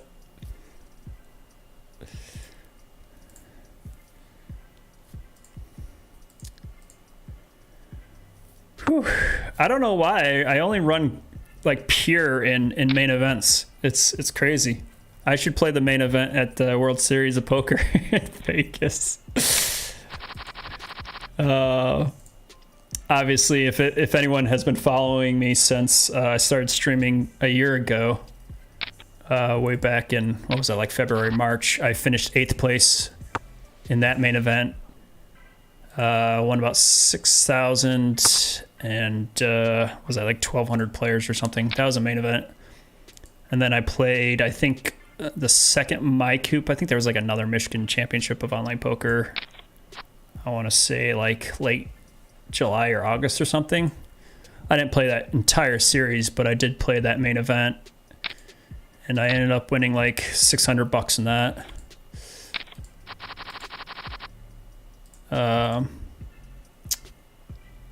So I don't know why. I run just really pure in these tournaments.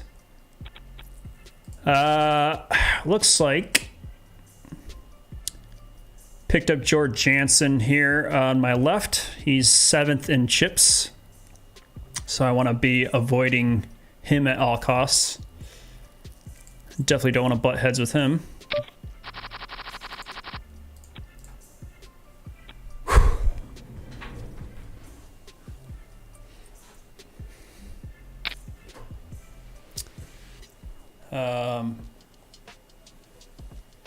I definitely don't want to, I don't want him to start running this table, but that's okay. I don't mind it. My goal is not to run the table, but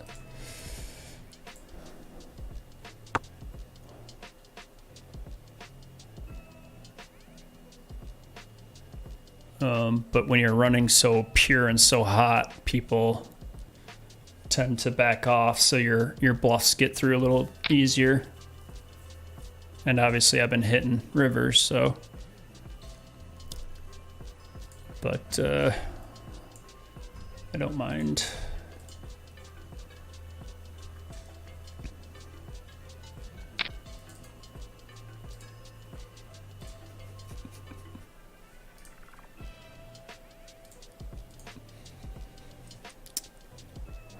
My stats should pop up on here, George Jansen here soon, but if I remember him correctly, he is a pretty loose aggressive player. Got 200 hands with him. His 3-bet's not too crazy, looks like, but he is V-pipping 35% of hands, which is just ridiculously on the high side, so he definitely is a loose player. Going to be calling any suited cards here on the big blind.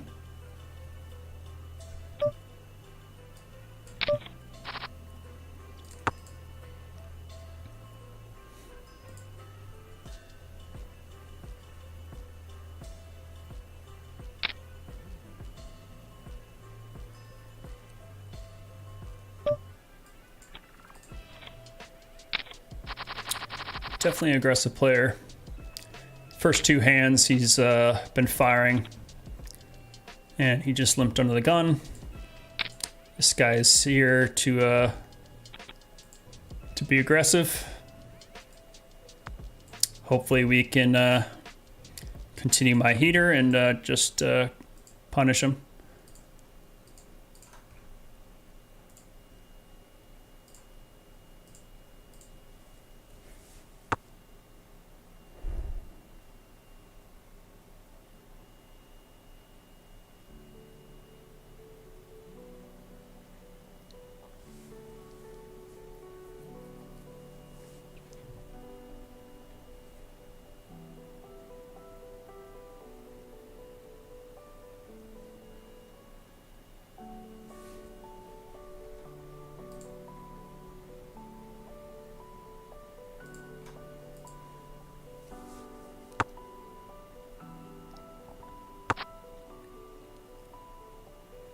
I'm trying to laser focus in on George here, specifically because he's a giant stack right on my left, so I'm going to be butting heads with him a lot.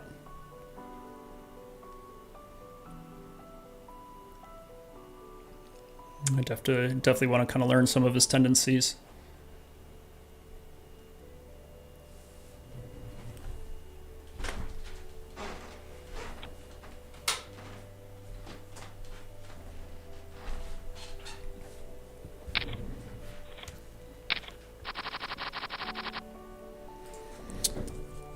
And by running into him a lot, this is a great example. Pocket Queen's going to 3-bet, and he's going to be in the big blind, but see what happens.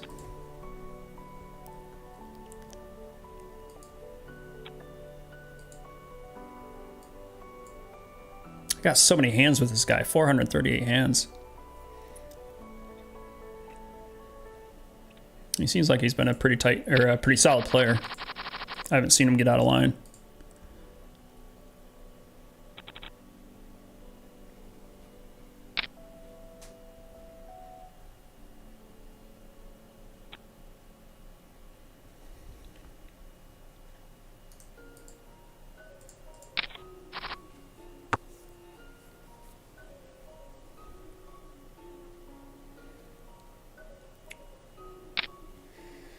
Hey, I'm new here. What was your biggest amount of money you have won in a single tournament? Great question. It just happened last week. Last week I played in a $500 high roller tournament here on PokerStars during this winter series. Ran pretty darn good in that tournament as well. And finished in second place for, I believe it was $7,500. So that would be my biggest. And prior to that, as I was just talking about my, this is probably supposed to be an open, but I don't mind folding some of those. I was just talking about the main event not too long ago. That was my, that was about a year ago. That was my second biggest score of 5,600. But, yep, I'm just a fun player. I definitely have a normal career in life, and this is just a fun little hobby for me. I've been playing for 18 years. But it's been, you know, just small tournaments most of the time. My favorite type of tournaments to play are just like anywhere from $300-400 tournaments.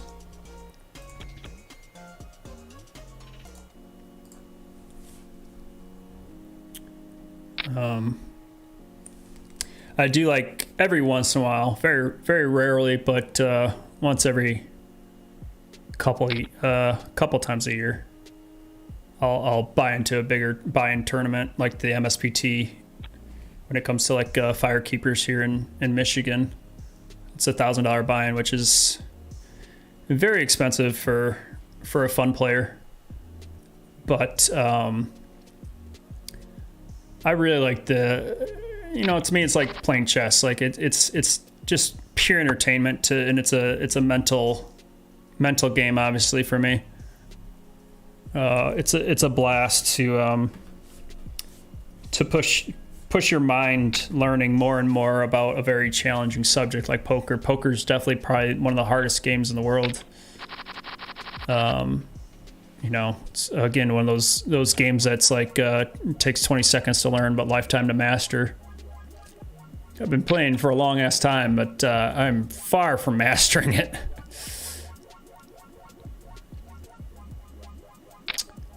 I'm a pretty decent player. I don't think I can't compete with any like pros by any means.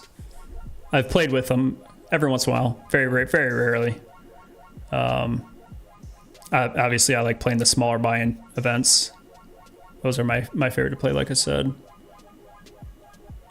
But I like it's a fun. It's a rush to play against really solid players. You know, the best in the game, because you get to learn from them and you get to challenge yourself. It's like 5-bet jam, ace king versus queens, and the ace spikes, no queen. Nice double up.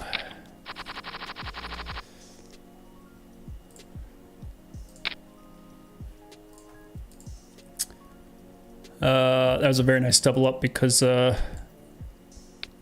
don't have to, if I do butt heads with George here, I don't have to get my stack completely crippled. He was top 10 in chips.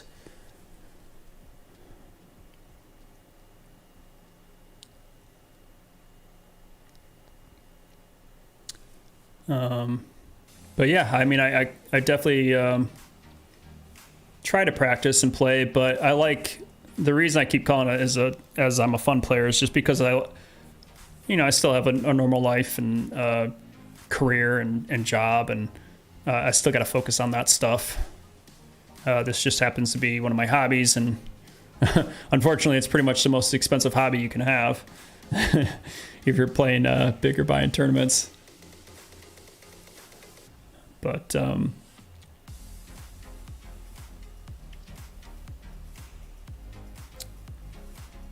yeah, like I love going to Vegas and playing in the World Series of Poker. That's the most fun I have. I'm not a huge online player. That's the reason I haven't really streamed that much. I streamed a lot to start back in like January, February last year. And then I kind of disappeared and streamed just pretty sporadically. Just because, COVID was the main reason, obviously, but I just prefer playing live poker. I haven't been shuffling them, but I have 2 stacks of poker chips here. I shuffle them constantly. I'm always shuffling them, but I can't shuffle them on stream because it's right under my microphone, and it would be blowing out your guys' eardrums.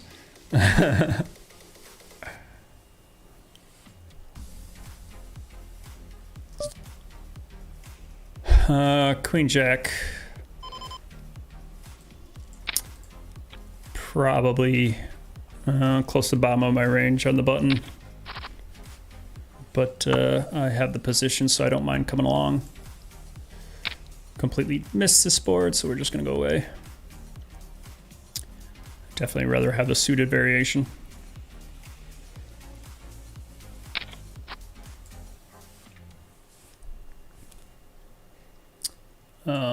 But yeah, so I like to, my point about the poker chips, I like, playing with the chips, playing with the cards. Obviously, it's a more social game. Even though if anyone ever sees me playing live, I'm not talking like I am right now. I am dead silent. I have my headphones on, the noise canceling headphones, and just in the zone playing, just constantly shuffling my chips. So yeah, that's what I look forward to. I definitely want to start going to the World Series every year. I have a decent record there, and it's a very fun thing. If you're just a fan of the game overall. Oh wow, nice hand. It's full. 10-8 cracks 10s. I definitely want to see how this hand got played out really quick, because I'm curious how 8-10 got in there. Oh, that was just a standard raise. Oh, he just got super duper lucky. That's pretty sick. 10's open. George flops top pair. Calls half pot bet. I mean, this is a pretty safe board for a half pot bet. 6x player here. I think think you need a. I mean, if I was in that spot, I would. He does lead this turn though. I think I personally would go for a raise if I was here in this spot, because you do want to get value from flush draws, straight draws, and if he has an 8, you want to get value from that. But the fact that he leads here, it's a pretty strong lead, because he's basically telling him that he's representing this 3, but how often is he going to have a 3 here? I think a 3 is going to fold on the flop, unless he had some type of like ace-3 of diamonds with some backdoors. But obviously he's trying to represent this 3. But I think even so, I think I would still raise a 6x player here. But either way, it's just a cooler. This guy just gets super duper lucky. He was smart enough to just flat though. Wow. Yeah, that's just a cooler. Nice hand. All right. Tournament resumes in 5 minutes. Probably just gonna walk around a little bit, stretch it out. My back's starting to be bothering me. I've been playing since 2 p.m. today. It's been a very long stream. What time is it? 11 o'clock here. Yeah, I'm just gonna stretch a little bit. So I'll see you guys here in a second.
All right. Got to stretch it out a little bit.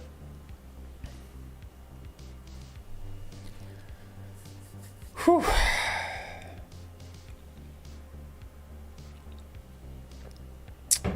Coming back from break here in a second.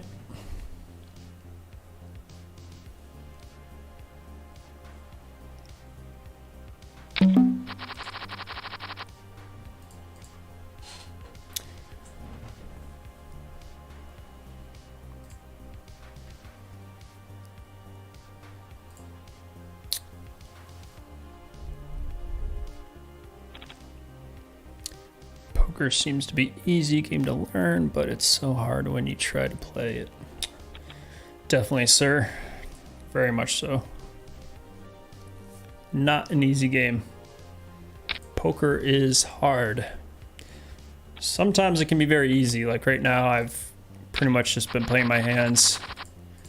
Definitely made some good plays here and there. Not going to take away from that, but obviously when you have like pocket aces 5 times in an hour, you know, poker's pretty easy. But it's a hard game.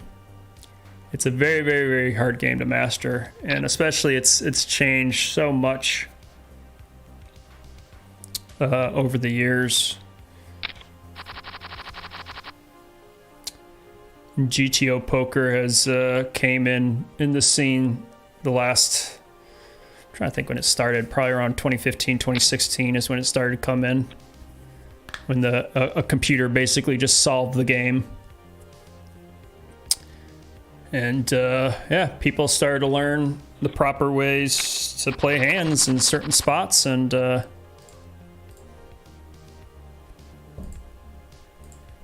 it became a very, very, very tough game.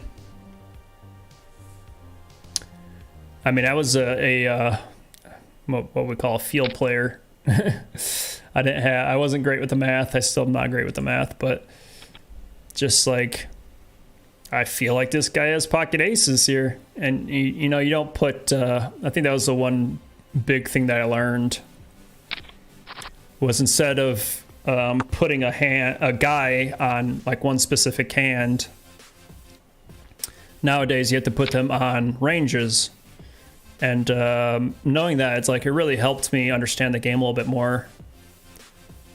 A range of hands, you know, you're not just saying like, okay, this guy has aces or kings.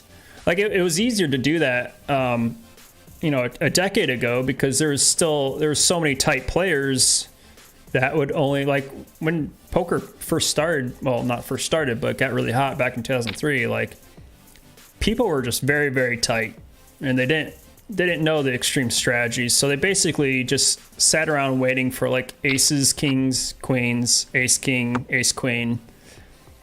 Like, everyone knew those were like the top starting hands,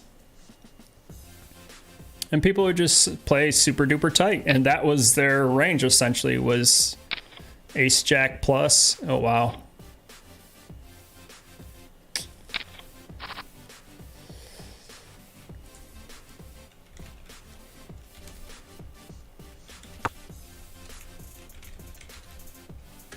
They moved me to a different table. I just had to say great Santa on my left. This guy's name's Santa's Workshop. I've been playing with him for a while. Very, very solid player. Definitely don't want the good players on your left. They're going to be raising you too much.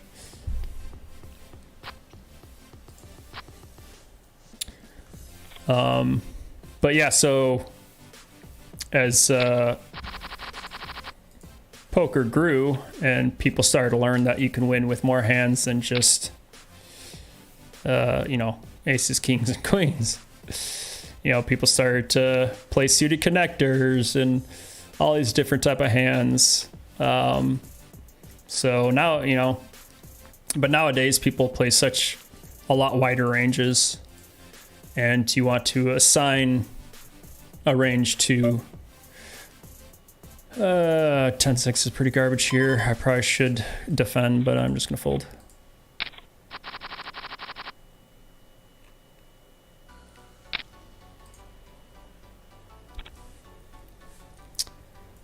Poker definitely became a lot easier once that started happening, when you start signing ranges. King 9, I think this is a 3-bet, even against under the gun. Kind of what we discussed before. I want to fold out King Jack, King Queen offsuit, and I got a big enough stack to do it, so we're gonna try it. I don't like doing it against the under the gun raise too much.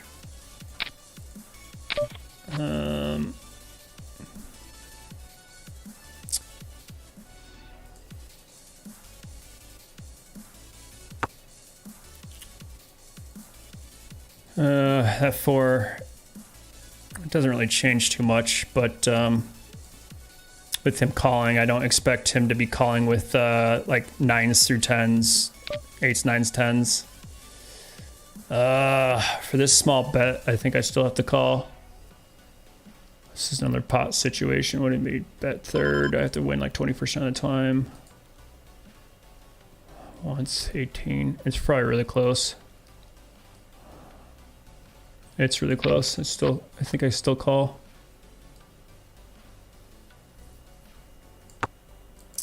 I can't bluff here. His stacked pot's just ridiculously small. I'm not going to have any fold equity.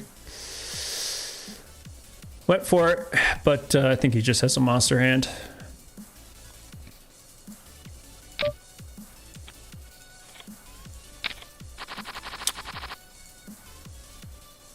That was definitely interesting. Obviously, you don't want to be 3-betting the under the gun raiser that much, but this guy has, you know, pretty standard. He's 27, which is on the, you know, maybe slightly on the looser side, but not that bad. But he's got pretty standard opening ranges, so he is going to open proper, and he's not going to always have the worst hands. Jack 9, kind of similar situation. I think I am going to use this as a 3-bet.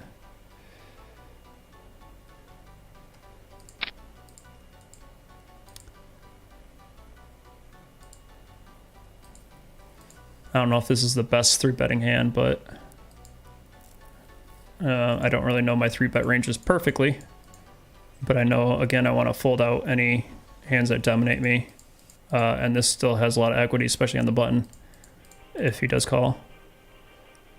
Pierre Bernard, how much have I played against this guy? And unfortunately, I'm just going to have to fold. Jack 9, can I call here? 8 to win. I'm getting 3 to 1. 15. I don't know if this is supposed to be a call. I'm getting like 3 or 4 to 1. I think for that sizing, I think I still have to call, especially with position. If I was out of position, I fold this, but I do have a gut shot, but with a 4-bet pot, I'm just gonna be done. God, he bets so damn small. Why are you betting so small here? Far outs twice. 12%, 5. He's betting so small, like I have to draw to get my nuts. 10 for straight. I mean, if you want to bet another 6th pot, any bet here, pretty much I have to fold. God, he checks it to me. I'm gonna have to start turning this into a bluff, I think.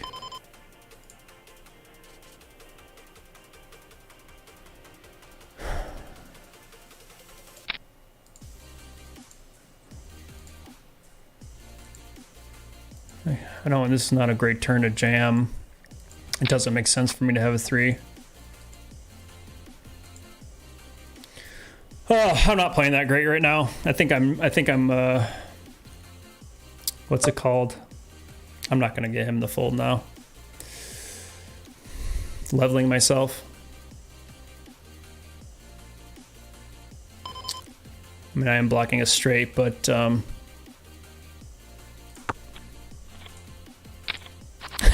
Queen's full.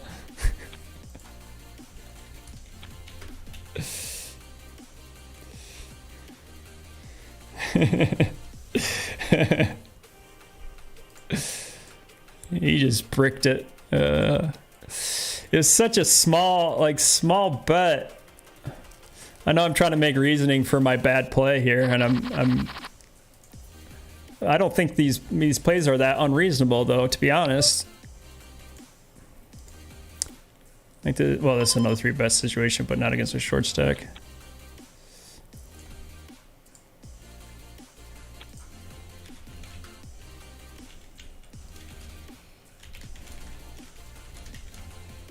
I'm glad I didn't hit my gut shot. I mean, he bet like quarter pot. I needed, and with my gut shot, like I obviously think I'm gonna have some implied odds there. If I hit my gut shot, I get super lucky. But it's only 4 outs twice. 16. But he's giving me, you know, like 5 to 1 on a call, 4 to 1 on a call. Which I guess based on that, probably not a call.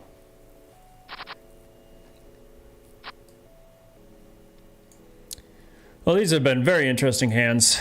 Oh, they moved me. Darn it. Definitely got to review some of these hands. Definitely put me in some awkward positions. Oh, hand for hand. This has not gone so well.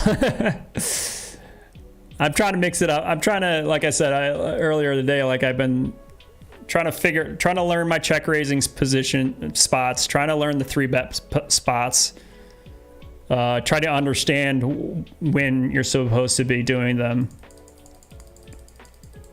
Obviously, I get 4-bet here. Wait, let me pre-flop. But he only doubles it. It cost me about 100 to win a pot of like 400. Getting 4-1, I have position. This is still a pretty strong hand. I can hit a lot of straight and flush draws. Got a raise here. He's got about 36 big blinds.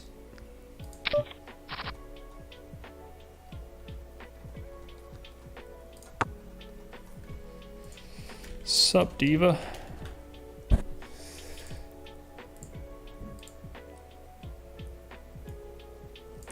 Like one of these could be a very good check raise spot. Fortunately, he didn't give me the check raise opportunity. It's a little hard for me to bluff at it now, but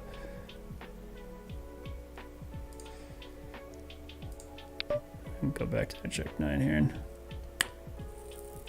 Again, I'm getting 4-1 on a call. I have 2 overs and a gut shot. Yeah, it can't be a heart. Oh. Are these people giving me such crazy good odds? Are they always just smoking the board that much? If you give me good odds, I still have to call. So yeah, again, he raises here. Plays pretty well, getting 4-1 on my money. Obviously, I'm crushed against a lot of hands, but if I can bink here.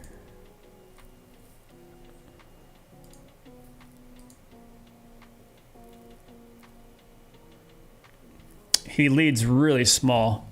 He bets 70,000 into a pot of like 500,000. I need a 10 for the nuts. Obviously, I don't think he has queens here all the time, but with a 4-bet, yeah, he is going to have queens a lot. He's also going to have aces, kings. 10s might 4-bet sometimes. Ace, queen, ace, king. There's a lot of 4-bets that don't just have me completely destroyed. But I'm getting so much, so good odds to hit my 10. And obviously, with implied odds, you know, there's a good chance if he does have like something like ace, queen here, there's a good chance I might be able to get all of his chips. I don't think ace, queen 3-bets that or 4-bets that often, so kind of unlikely, but yay, money. Watching streams, so don't pull any shit out of me. I'll see it.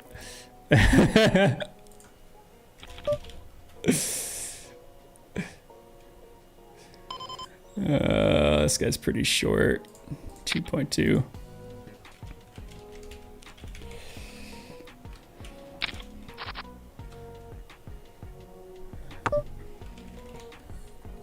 Going for a small bet here. 1 big blind.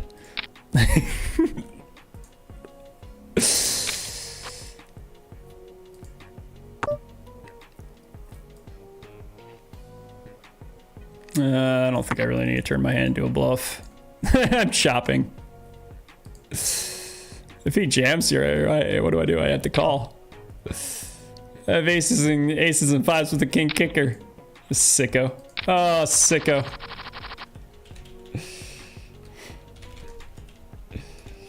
Oh, I'm getting just like destroyed right now.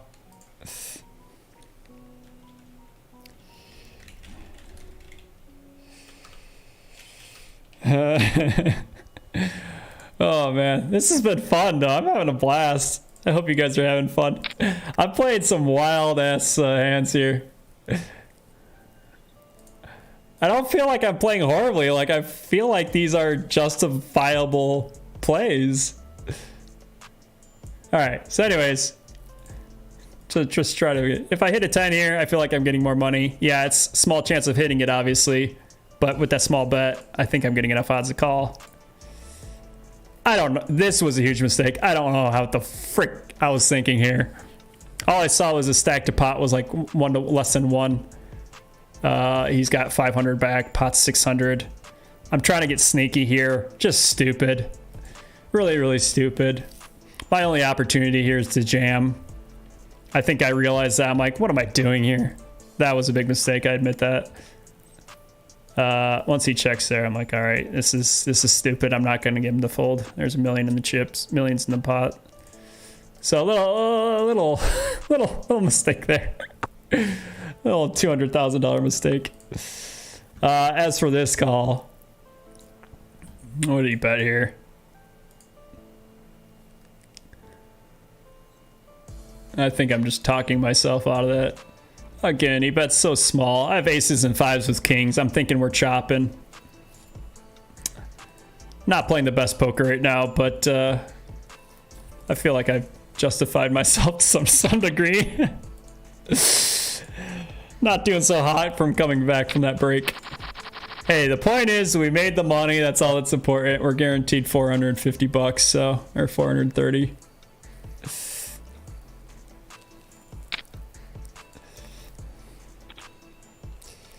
Divas here said he's watching my stream, so don't pull any shit on him.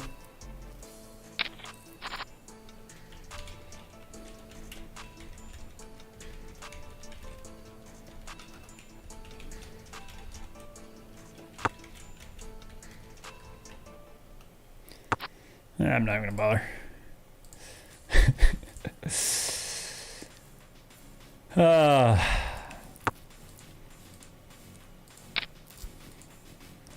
Well, like I said at the beginning of the stream, freaking 10 hours ago.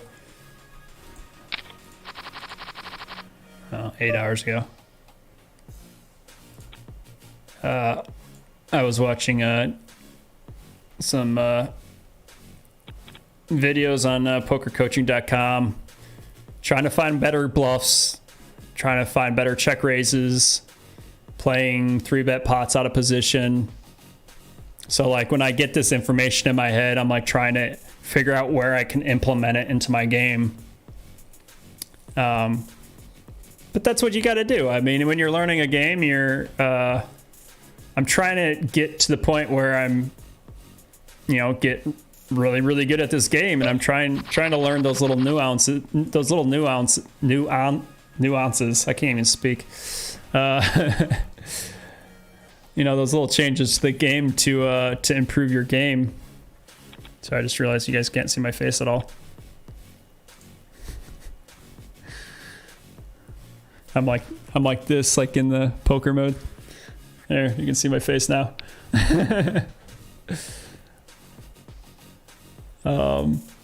So yeah, obviously when you're learning some new technique and you try to implement it in a game, you're not going to implement it correctly all the time.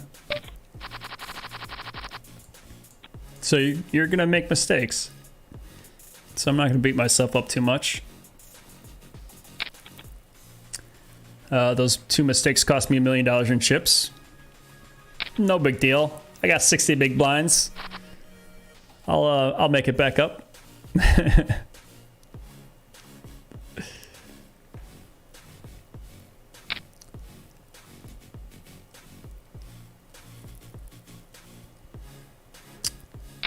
Somebody said nowadays it's complicated to play the micro $0 to $5 tournaments in PokerStars because there's a lot of different playing styles. Yeah, it's playing those cheaper tournaments are definitely difficult to play. I think the main reason it's not that great to play micro stakes is because it's just not going to improve your game at all. You're going to be playing against either players worse than you or players that are just playing crazy and wild because they're like, whatever, it's a $1 tournament, who cares? Or it's a free roll, like, who cares? Like, it's really hard to learn solid poker when no one gives a shit. And that's why I talked about like earlier about playing MSPTs. Like I know I'm not the best player there. I'm gonna get my ass beat a lot of times, but I'm also gonna learn so much from these really solid players.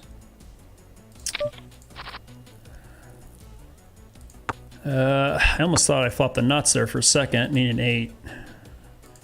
I do still have up and down straight draw. See, this could be one of those check raise spots. Diva.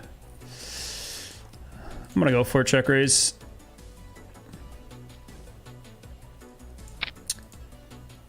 Again, these are the spots I want to practice. I have an over to the jack. I have a up and down straight draw. I have a backdoor flush draw. Sorry, Diva.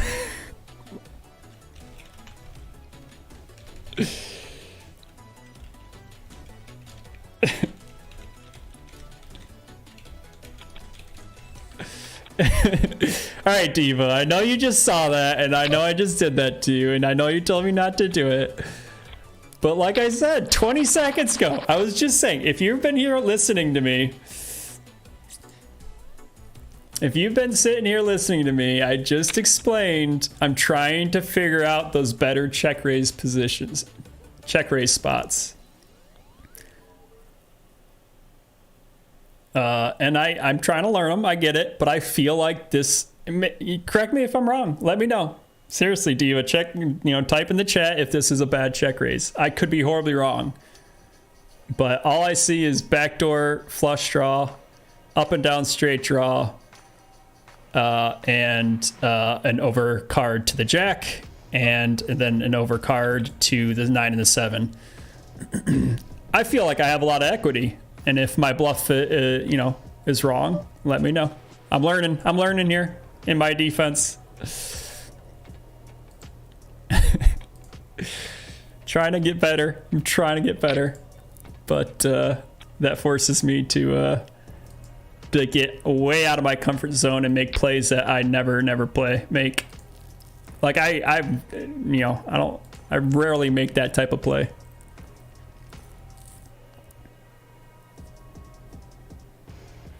Not to mention, I'm going to fold a lot of jacks out, too, with the 3-bet. Sorry, Diva.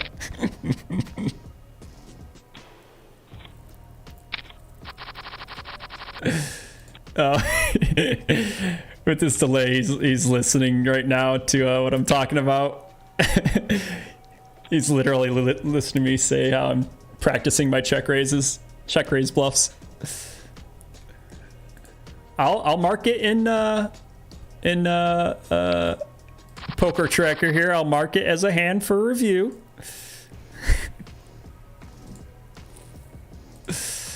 I gotta make up for my other like 3 shit plays in a row.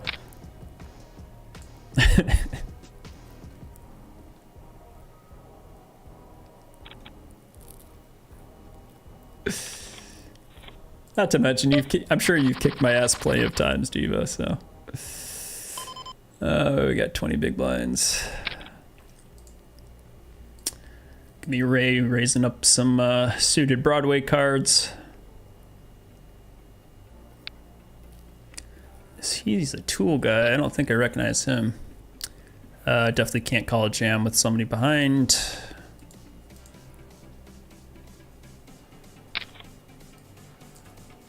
Nines versus 8s. 9s hold.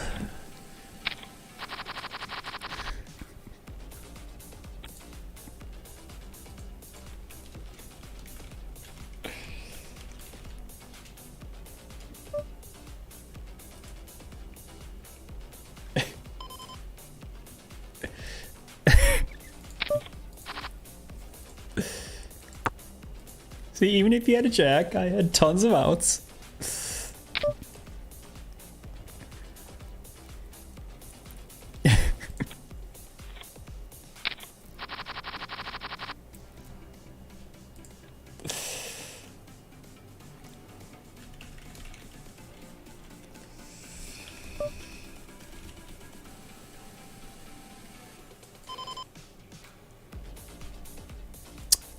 Let's see, what's this guy opening range? 15. I don't know if this is a 3-bet or not, to be honest. I think this is. I'm just gonna call though. I think this is supposed to be a 3-bet. See, learning these spots. Why do you gotta bet $1? I gotta call with my flush draw now. Fine, I fold. Why is everyone putting me into tough situations? This is fun. Betting a snap call. Ace-9's off here. 22.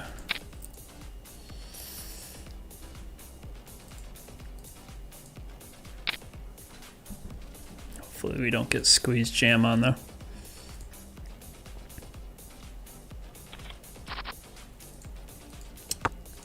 I do not expect this forward deuce to hit anyone.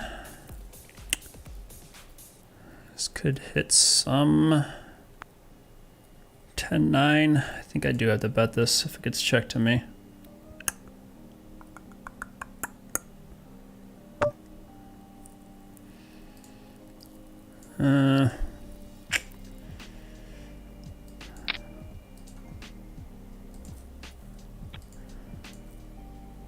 I'd be happy just to see this go through.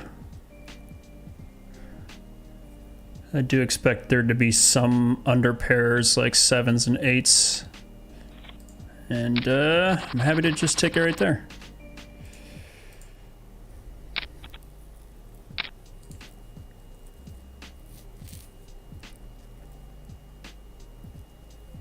Your action made that fold worth it.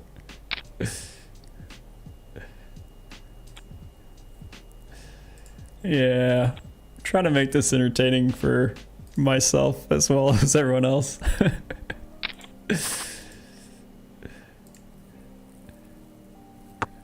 Learning is a painful process. Definitely gonna make me feel awkward doing some weird things, but at least I'm smiling while doing it. But when you start in PokerStars and just have a small bankroll, you can just play the micro stakes. But yeah, it's complicated to improve your poker. Yeah, definitely agree. I mean, that's how I started. I started like I think it was like the $5 sit and goes. It's kind of an interesting. I think I could probably just check this sometimes. I think this connects well with a lot of players. I definitely can represent this ace, and I do have a gut shot to the nuts.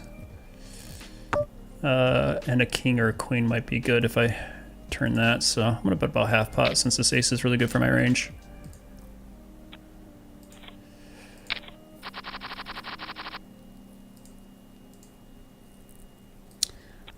But yeah, no, when I started playing poker way back in college, when it was online, again, back in like, say 2008 to 2011-ish. I played online a lot, but I was just playing like $5 sit and goes, like nothing too big.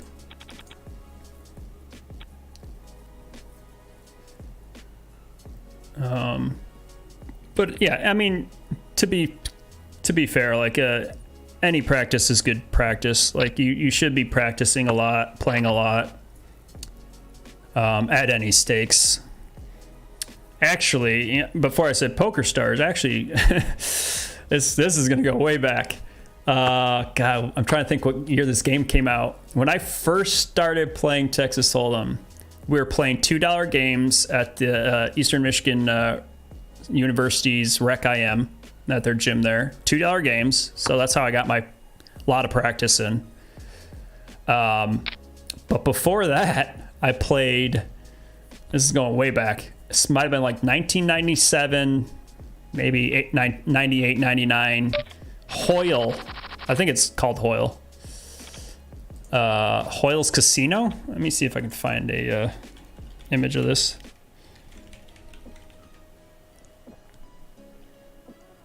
Yeah, this is classic poker. This is how I first actually learned how to play poker. I think it looked like this. Let's see if I can,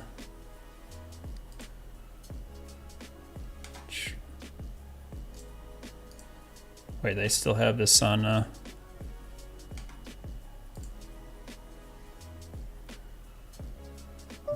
my god, yeah, this is it. This is hilarious. I hope you guys are gonna laugh at this. 3D suited. This is probably pretty close, but suited cards probably pretty good. See, again, this could work as a check raise, but because he's under the gun raiser, this ace is just gonna smack him, and I have no fold equity really. But I can call with a gut shot and a flush draw. So maybe I can get lucky if he can check or make this really cheap. And I bricked out. I'm not going to bluff at this one. Pocket queens are definitely good there. Yeah, let me show you guys this. This is old school. Make sure you guys can see that. So this is what I played. Yeah, Windows 98, Windows 95. Oh my god. I don't see what year this was, but this was the game that I learned how to play Texas Hold'em on. And craps and blackjack in every casino game. That's what the, oh, looks like I can make it a little bigger. Oops. That was me playing poker back in 98, 99. Actually, it was probably closer to the early 2000s. But that's how long I've been playing poker. So that's how I learned, was that game. And then, like I said, playing the $2 games at the rec, and then meeting some buddies, and we played Texas Hold'em, like just home games, for just like $5, just like $5 games. So I feel like that's probably one of the best ways to get started, is try to find a group of guys that want to play poker. In poker, or in college, I met a group of guys. I bought a chip set that had 300 chips in it, and this was right when poker started to go off. Nowadays, you can get this chip set for like $20, but at that time when it was new, I spent $100 on these premium chips. Now $30, but back then it was $100, which was that was a very expensive buy for me as a college kid. $100 was a lot. But yeah, that was the great thing about living in a dorm, is I could just, knock on doors and play like in the kind of the shared area where there's a table with 8 chairs, and I just say, hey, anybody want to play? Put a piece of paper on the window and just say, hey, anyone want to play? $5 game. And so that's how I practiced a lot. A lot of college $5 games.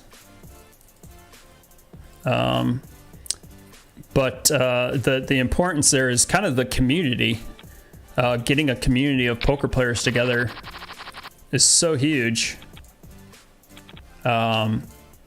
Because you get to play together, you get to practice together, you can discuss strategies together. Early on I was like, hey man, have you heard about, value bluffing the river? Like, like we talked concepts like really early on. And yeah, built a really solid friend group. And I kind of disappeared from poker after college, especially once like the charity rooms here in Michigan kind of fell apart, and there was no online poker anymore. I kind of disappeared from poker, but started jumping back into it back in like 2018, I would say. started playing a little bit bigger buy-in tournaments because at that time I had a good job. I was able to afford a $200 tournament because I saved up a lot of money. Looks like a pretty big pot here versus Diva. And then ended up meeting some newer friends, and the rest is history. Been playing with those group of guys for a long time and learning a lot off of each other. Back in 2018, when I kind of got back into it, 2019. Oh, wow. Runner flush. Ugh. Oh, God, he had a flush too. Oh, my God, what a cooler. Oh, my God. Sorry there, Diva. Jeez. And both flushes are kind of hidden. G6. Yeah, it's just sick. Can't do too much about that, buddy.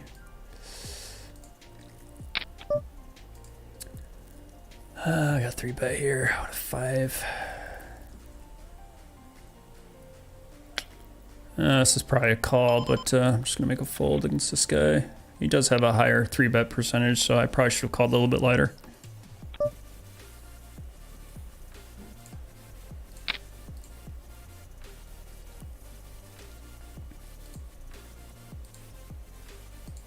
I like to sit and go, but from Portugal, and our PokerStars doesn't have the 180 player tournaments. Yeah, like I said, like obviously, you know, it depends where you're at and what you have access to. Definitely folding this now. Silly me raising with ace-3 suit. I run to aces and kings. Another cooler.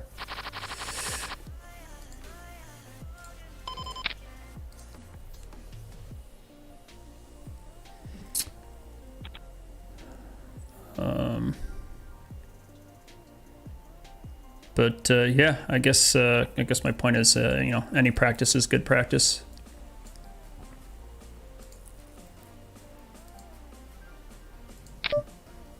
Why is everybody just like jamming in me? Because I'm like raising 100% of hands? Come on. I raised 3 hands in a row and everybody just starts jamming into me? All right, I understand it. I get it. It's almost like my table image is really loose.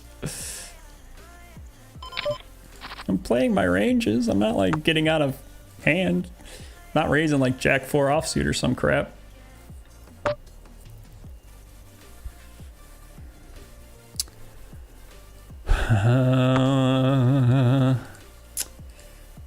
God, he's only got 7 bigs.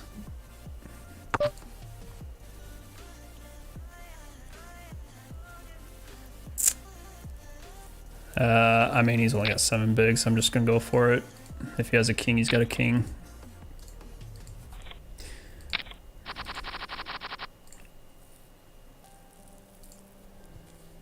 I'm still getting value from an ace, a queen, a jack. I don't think it's the worst jam. Of course, I'm blocking. See. Yeah, I don't think much would have changed in that board.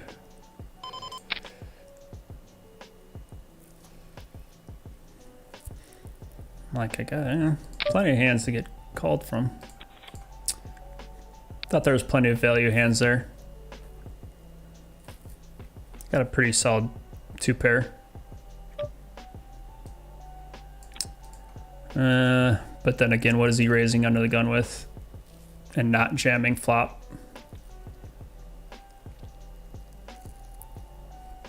It's like an extra 7 big blinds. It doesn't really make that big of a difference when I have 2-pair. I'm gonna call us all in anyways.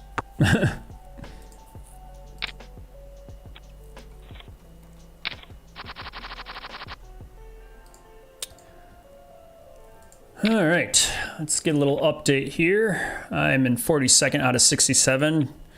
A very, very far drop from my first place. I'm down to 700,000 in chips. Got up to 2 million, but have been playing a little aggressive at bad times. But again, not going to beat myself up too much. If I see a 3-bet spot, I'm going to go for it, even if it backfires on me. But yeah, 64 players left. I'm in the middle of the field. We are guaranteed 500 bucks. Next pay jump's not until 47th, so got a long way to go to that. This tournament ends at 1:30 in the morning, I believe, so we still got 2 hours for that as well. So a lot can happen.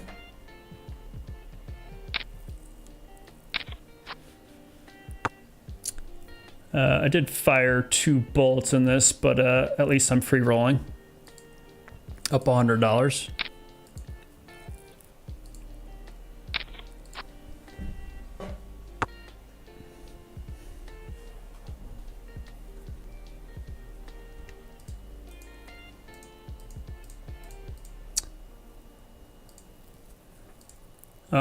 But when I did have that massive chip lead, I wasn't like, it definitely wasn't in my head like, oh my god, I'm the big chip leader, I gotta start bullying people around. That's definitely not what I was thinking at all.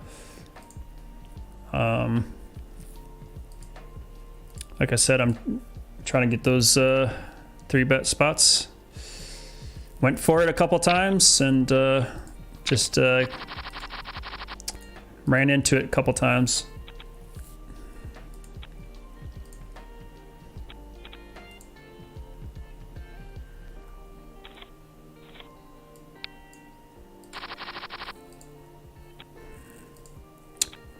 Ace queen offsuit here.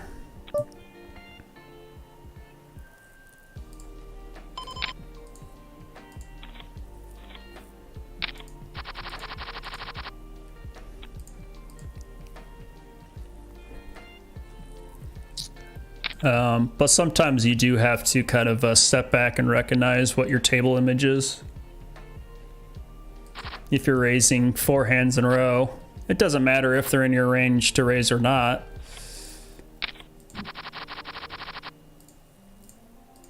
All people see is, oh my god, this guy's starting to get a little loose. Let's 3-bet him more often. So you do have to be kind of aware of your table images. I definitely been V-pipping a lot this table. Voluntarily playing hands.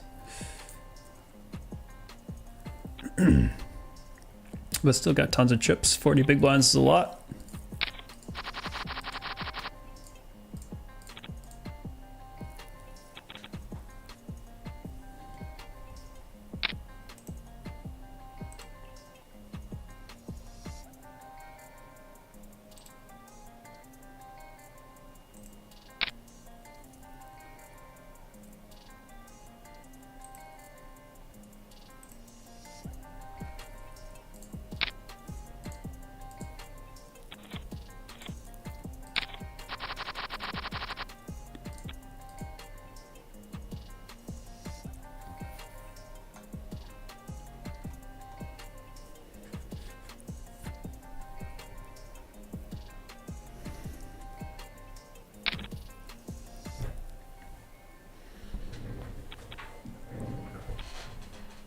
It's been a wild ride in this tournament.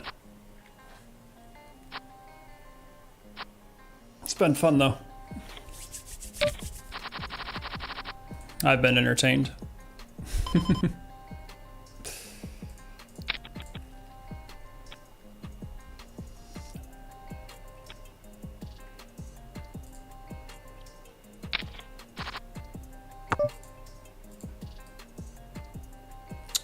Kind of go with the standard third quarter, third pot bet.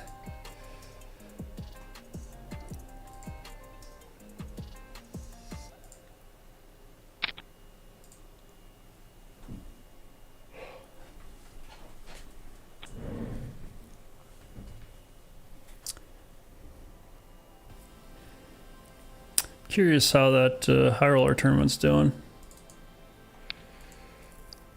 Looks like Pimp My Balance is gonna win it.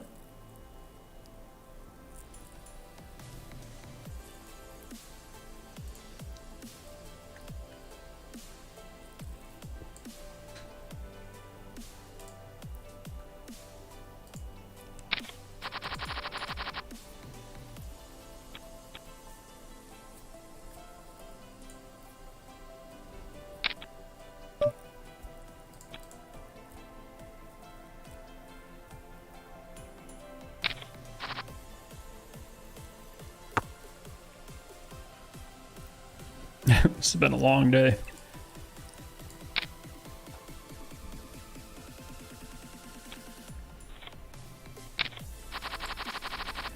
Going on 10 hours.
Oh, sorry. It's almost midnight here in Detroit.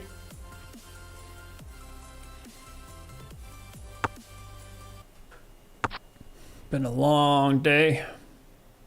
Played 6 tournaments. Played 5 at one time. That was pretty stressful.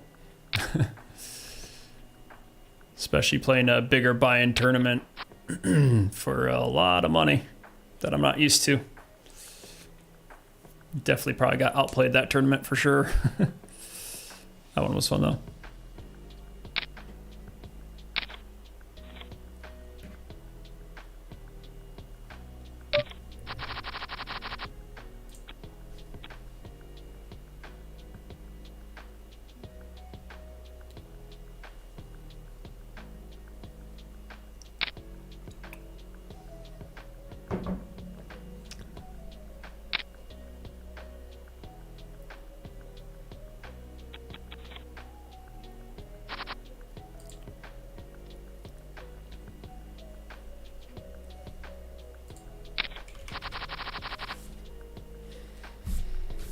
GG's. Ace 10 suited versus pocket 8s, and pocket 8s hold up.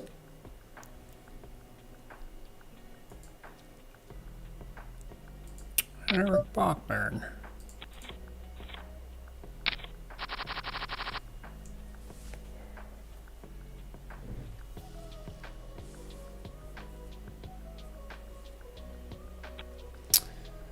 Blinds just raised. Definitely getting in that 3-bet jam territory with 33 bigs.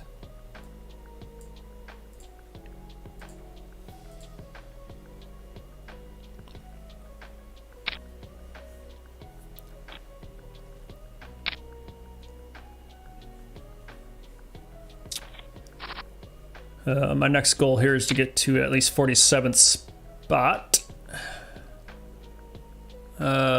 Like that's in looks like 10 players. That's another $100 pay jump.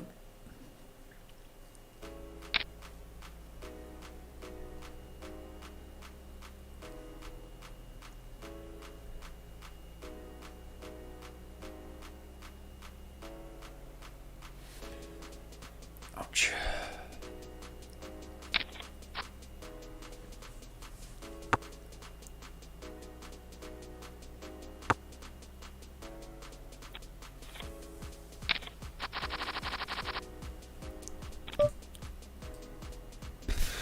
This is probably an open.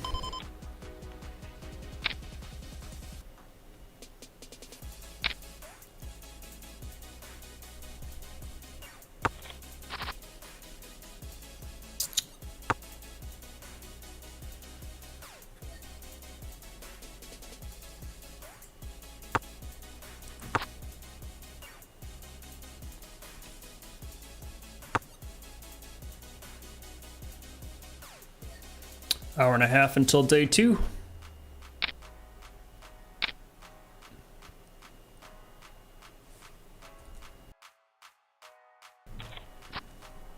Start with the small goals though first.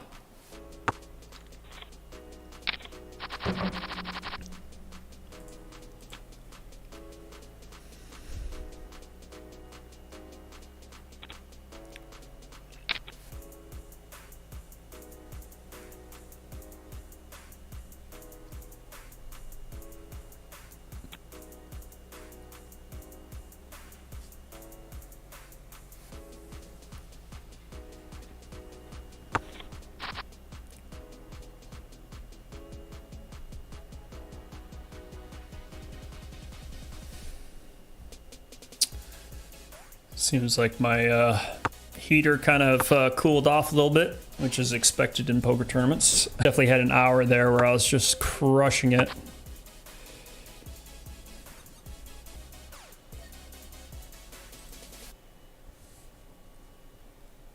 I was pretty much like unstoppable. Had pocket aces like 5 times, I think, in an hour.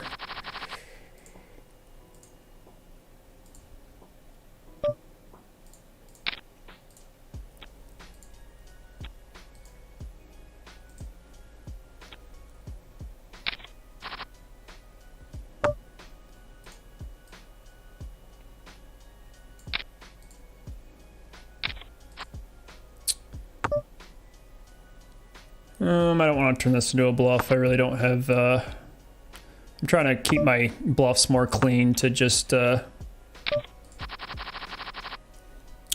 ones that I have equity, at least, so it doesn't look like a crazy bluff.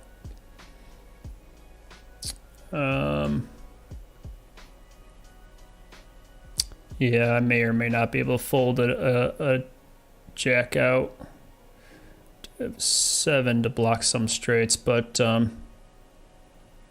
think I would have had to bomb that